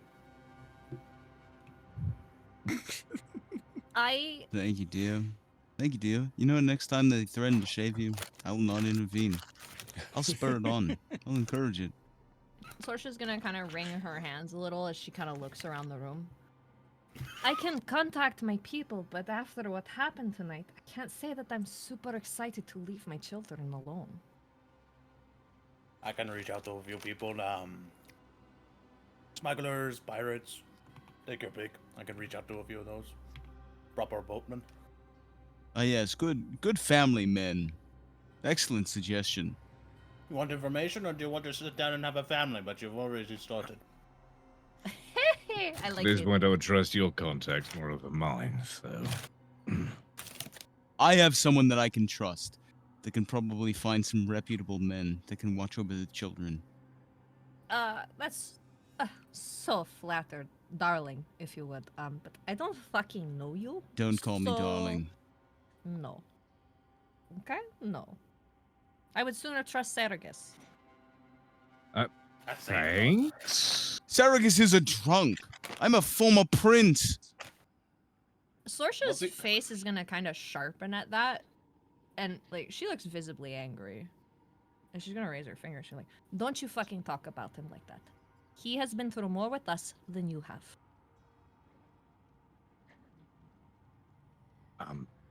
Thanks. Shut up. Wasn't an insult. It Yeah. was a description of. Am I wrong? He's gonna look to Saragus like kind of with his hands up. Can I ask what the fuck would a prince know of taking care of children? Very good question. Doesn't the prince get taken care of like a child? Isn't that what servants Yes, are and for? I. Exactly. I would call on one of my former servants. They're still loyal. So you don't know how to take care of the children. Exactly. And you would presume this other person knows how to take care of children. Yes, absolutely. I've I will. no doubt in my mind. I will wake up Finnegan. He knows what to do. We should divide and conquer. And also, Alright, and I forgot to mention it, Amira, you have significant contacts in the city at this point as well, with your performing group. Yes, indeed. I propose, and so she's gonna dig back in her bag, Oh, please don't pull it out. Please don't pull it out. and she's gonna whip out a set of sticks. We draw sticks, and we go together in small groups, leaving it to fate. Why would we play this game? Because I'm don't we just- chaotic and I like to have fun, Kitty. Plus, I don't exactly want to. Never mind. Anyways, she holds her hand out. Sticks? It's fine. Sure. Never mind. Dio just Reach out. reaches out with his paw, still tied. He's still tied up. Right over here, if you be so kind. I'll hand him his stick. Don't just hand me the stick. I want to pull myself. Thank you very much. You ruined his Oh, pole. very well. I'm gonna put Right. this stick back in Aside- the bag and see if he picks the same exact stick. He's gonna pick a different stick if it's in the bag. 100%. Okay, everybody roll me a die, doesn't matter which one, and we'll go with odds and evens. How many of you are there? There are 5 of you. Yeah, we'll do odds and evens. If everybody gets odds, it's gonna ruin my plan. Okay, so we'll do high half, low half. Okay, Saragus. So far, everyone's got nods, just so everybody knows. Son of a bitch. After getting 4 18s in a row earlier, I should not have relied on the digital random number generator for this process, but that's fine. Okay, so if we do high-low split here, what did... Let me just make sure everybody rolled the same. Okay, everybody rolled a d20. So it looks like it's going to be Dio, Varen, and Amira together, and Saragus and Sorsha together. As you guys decide to head out to gather some information.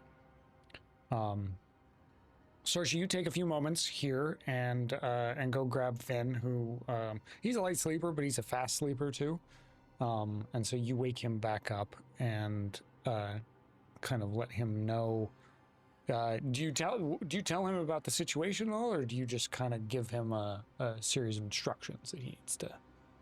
Oh yeah. She doesn't hide anything from Finnegan unless it benefits his health or mental health. Yeah, so yeah, at this point, she's very honest with him. Before we go, why don't we ask him? He was there with us through most of that. Yeah, you hear Not a bad idea. kind of shouting that through the door as you're trying to have a conversation with Finn, and Finn says, "Ask me what?" So she's gonna kind of look him over for a second. Finnegan, do you remember where you got the big stone in your room? Oh yeah, we picked that up down at the docks. I thought it looked a little bit like Tyresia, so I was gonna sculpt it. And But we when hadn't did... gotten any of the tools or anything, and it was gonna be loud, so I was trying to be good.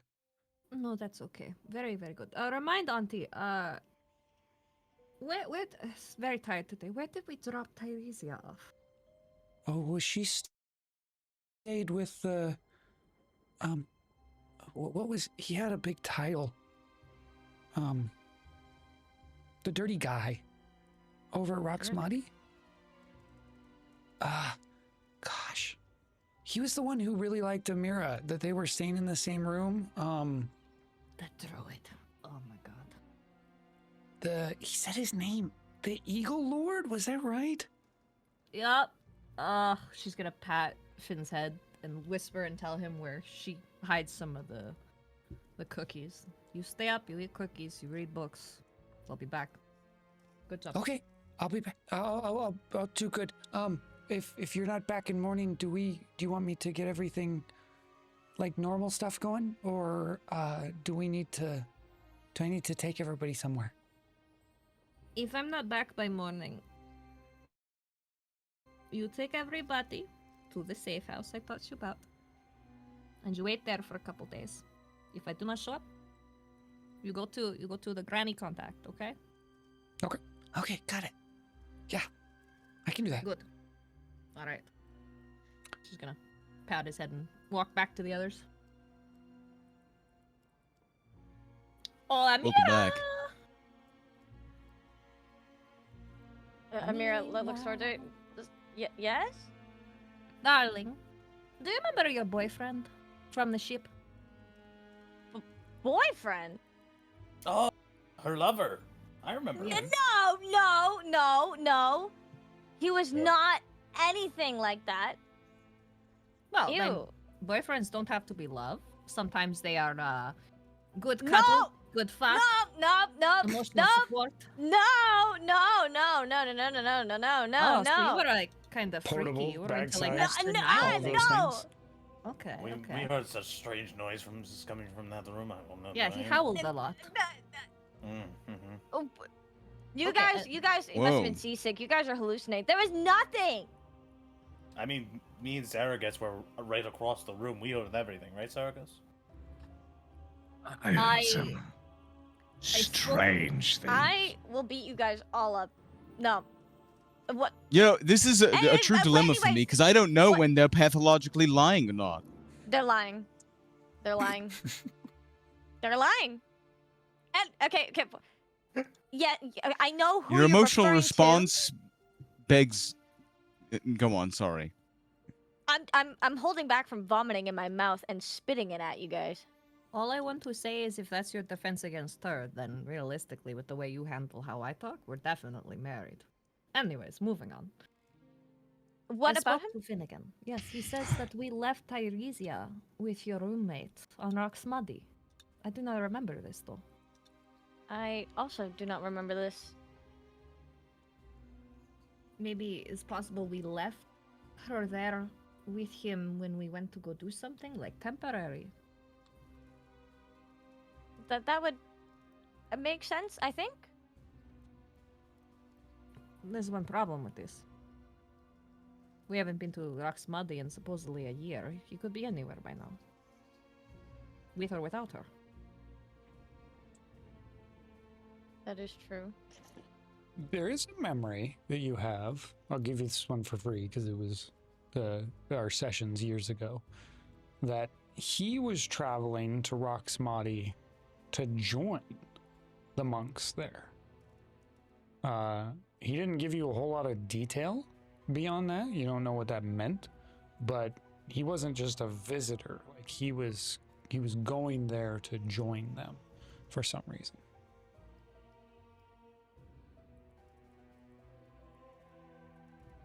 I remember him talking. He mentioned joining some people. Monks, I think. Maybe he's still there, or if he's not still there, maybe they would know where he went. He went. Monks. That sounds like the cats thing. Kitty, sir, turn around. Yes.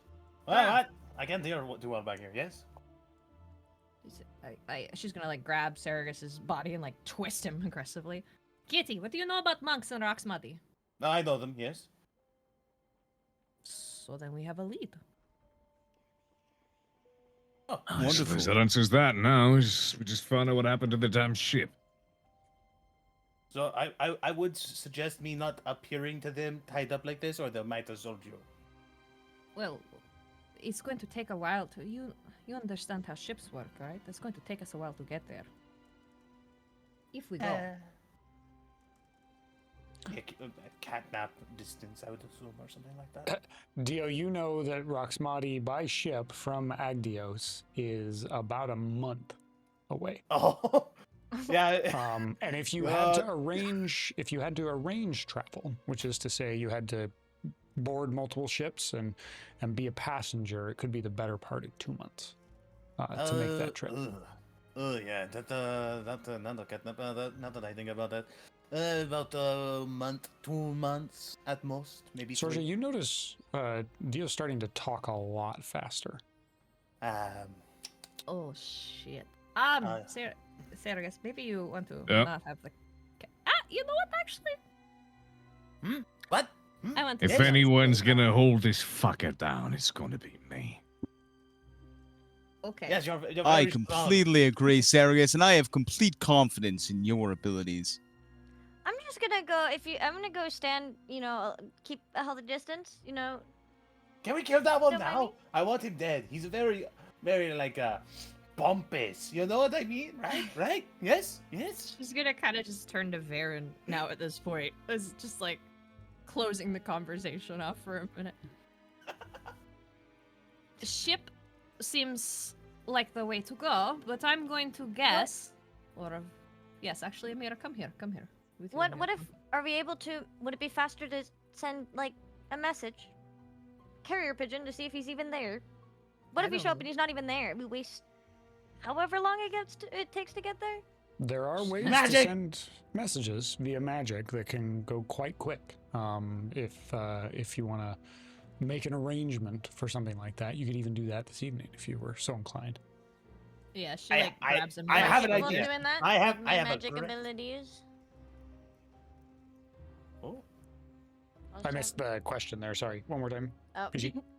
I was like, would Amira be able to? Does she know how to do that sort of magic? Would she be able to do that with her abilities? I don't know if that's in your. Let's look at your spell list. There is a message spell. Okay. Maybe look not. here.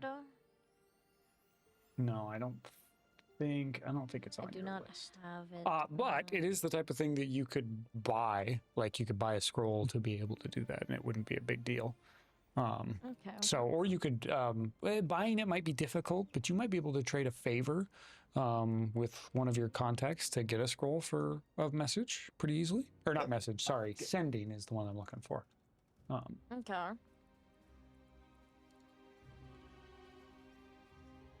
right? So. Then I'd like to look into doing that. Then. Okay. I just imagine Dio giggling like this in the background, like a few feet away, like. Magic, message. Yes, I can do message. Magic. Yes. What? Oh, Squirrel? God. Laser pointer? Huh? Oh, there's some rats here. Look at the rats. There aren't any rats in my orphanage, so I do not know what he is seeing. And do you see any bugs? The voices.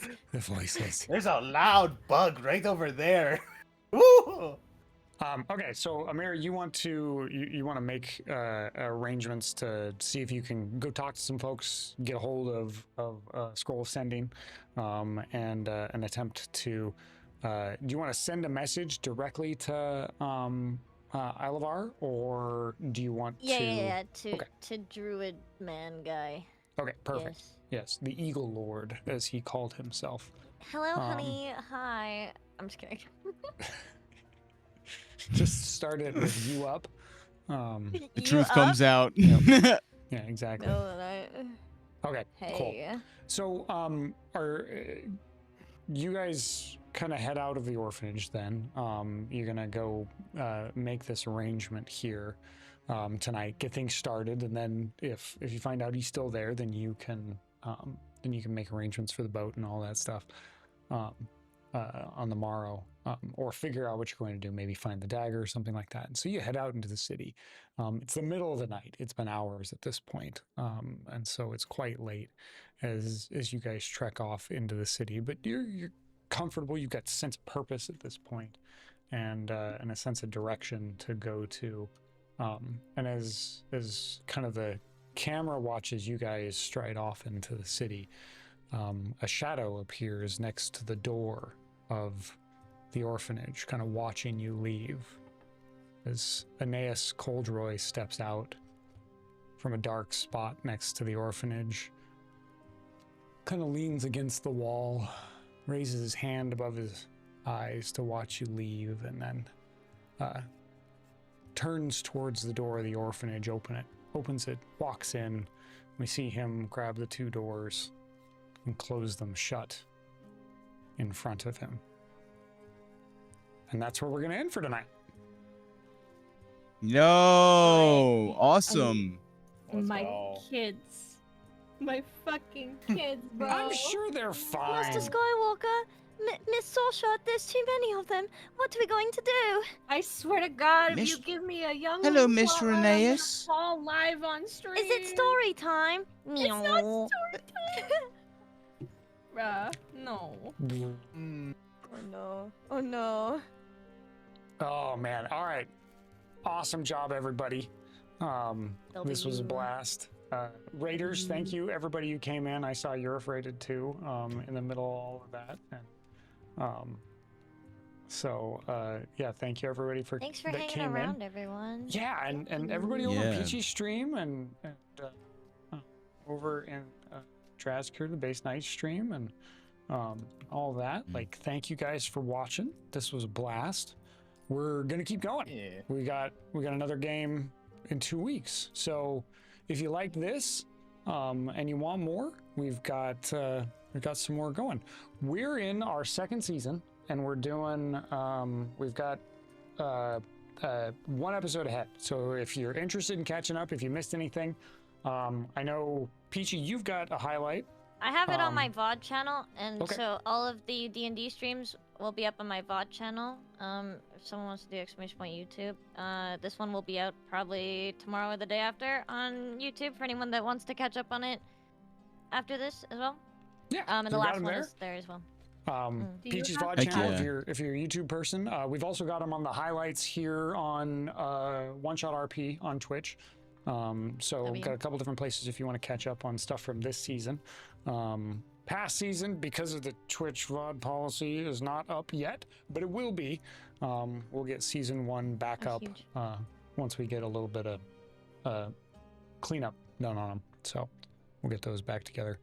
And yeah, so I've got them all downloaded. I just have to get them onto the YouTube. So yeah, yep. They're on the pile of to-dos. It's just that the pile of to-dos is infinitely long and they're in the middle of it. So Yeah. Okay, Oh, guys, yeah. this was awesome. Thank you. Oh yeah. Thank you, Magic.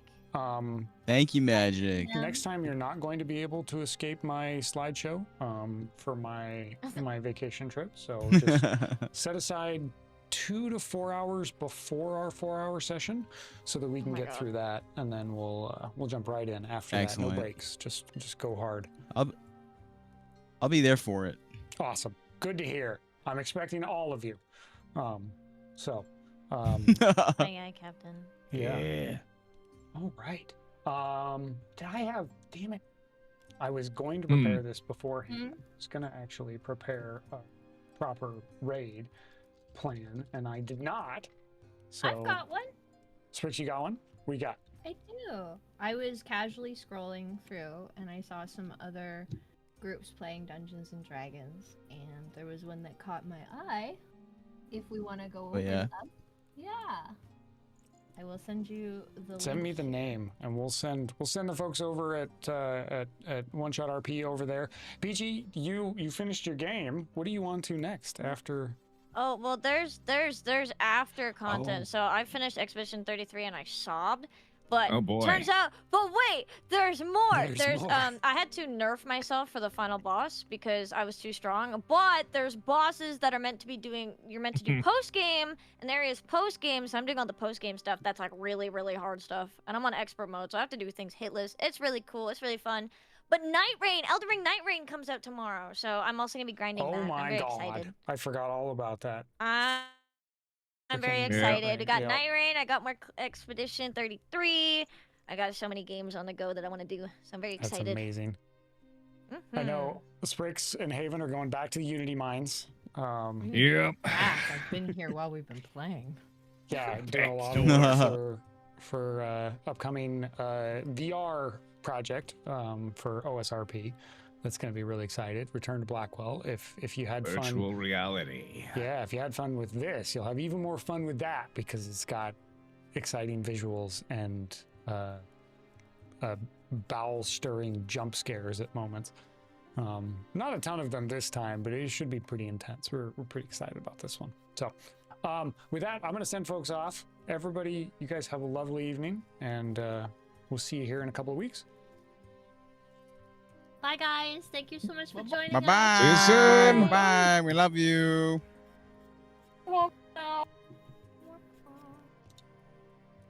Chat, it's just you and me for a second. I'm gonna send you guys over. I'm gonna send you guys over to Light. He's doing a subathon. I need to go have a fat nap because I've been awake for like 10 million years. Oh, one sec. I got it. One sec. Let me definitely real quick. I'm very tired. I gotta go have a fat nap. I'll be back tomorrow with probably Night Rain on release night. And oh god, wait, I gotta do this because there's a 10-second fucking countdown. Oh god, I'm so sleepy. Thank you guys for hanging out. Thank you guys for 10K too. That's actually fucking insane. We'll do something special for 10K at some point soon. I don't know what. Probably like a long stream. Maybe a fucking donathon. I don't know what we're doing. But I'll do something to celebrate soon. But thank you guys so much. Thank you guys for the throne contribution. Thank you guys for the follows. Thank you guys for everything. You guys are fantastic. I'll be back tomorrow. Probably Night Rain. Tomorrow I will be streaming Friday as well. And Saturday I'll probably stream before I play Night Rain over on Jiggy stream. But join the Discord, join all this stuff if you guys want. Let me leave this so I'm not fucking spamming a link here. Join the socials. I don't have an actual schedule for this week, so I'm just gonna let you guys know ahead of time. But probably evenings. Today was day stream, but it'll be evenings for probably the rest of the week. And yeah, join the stuff. I'll see you guys tomorrow for gaming. Thank you guys for hanging out. I really appreciate it. I'll see you guys next time. Say hi to Light. Give him a good stream today for subathon. I'll see you guys next time. Bye-bye. Take care. Bye, bye, bye.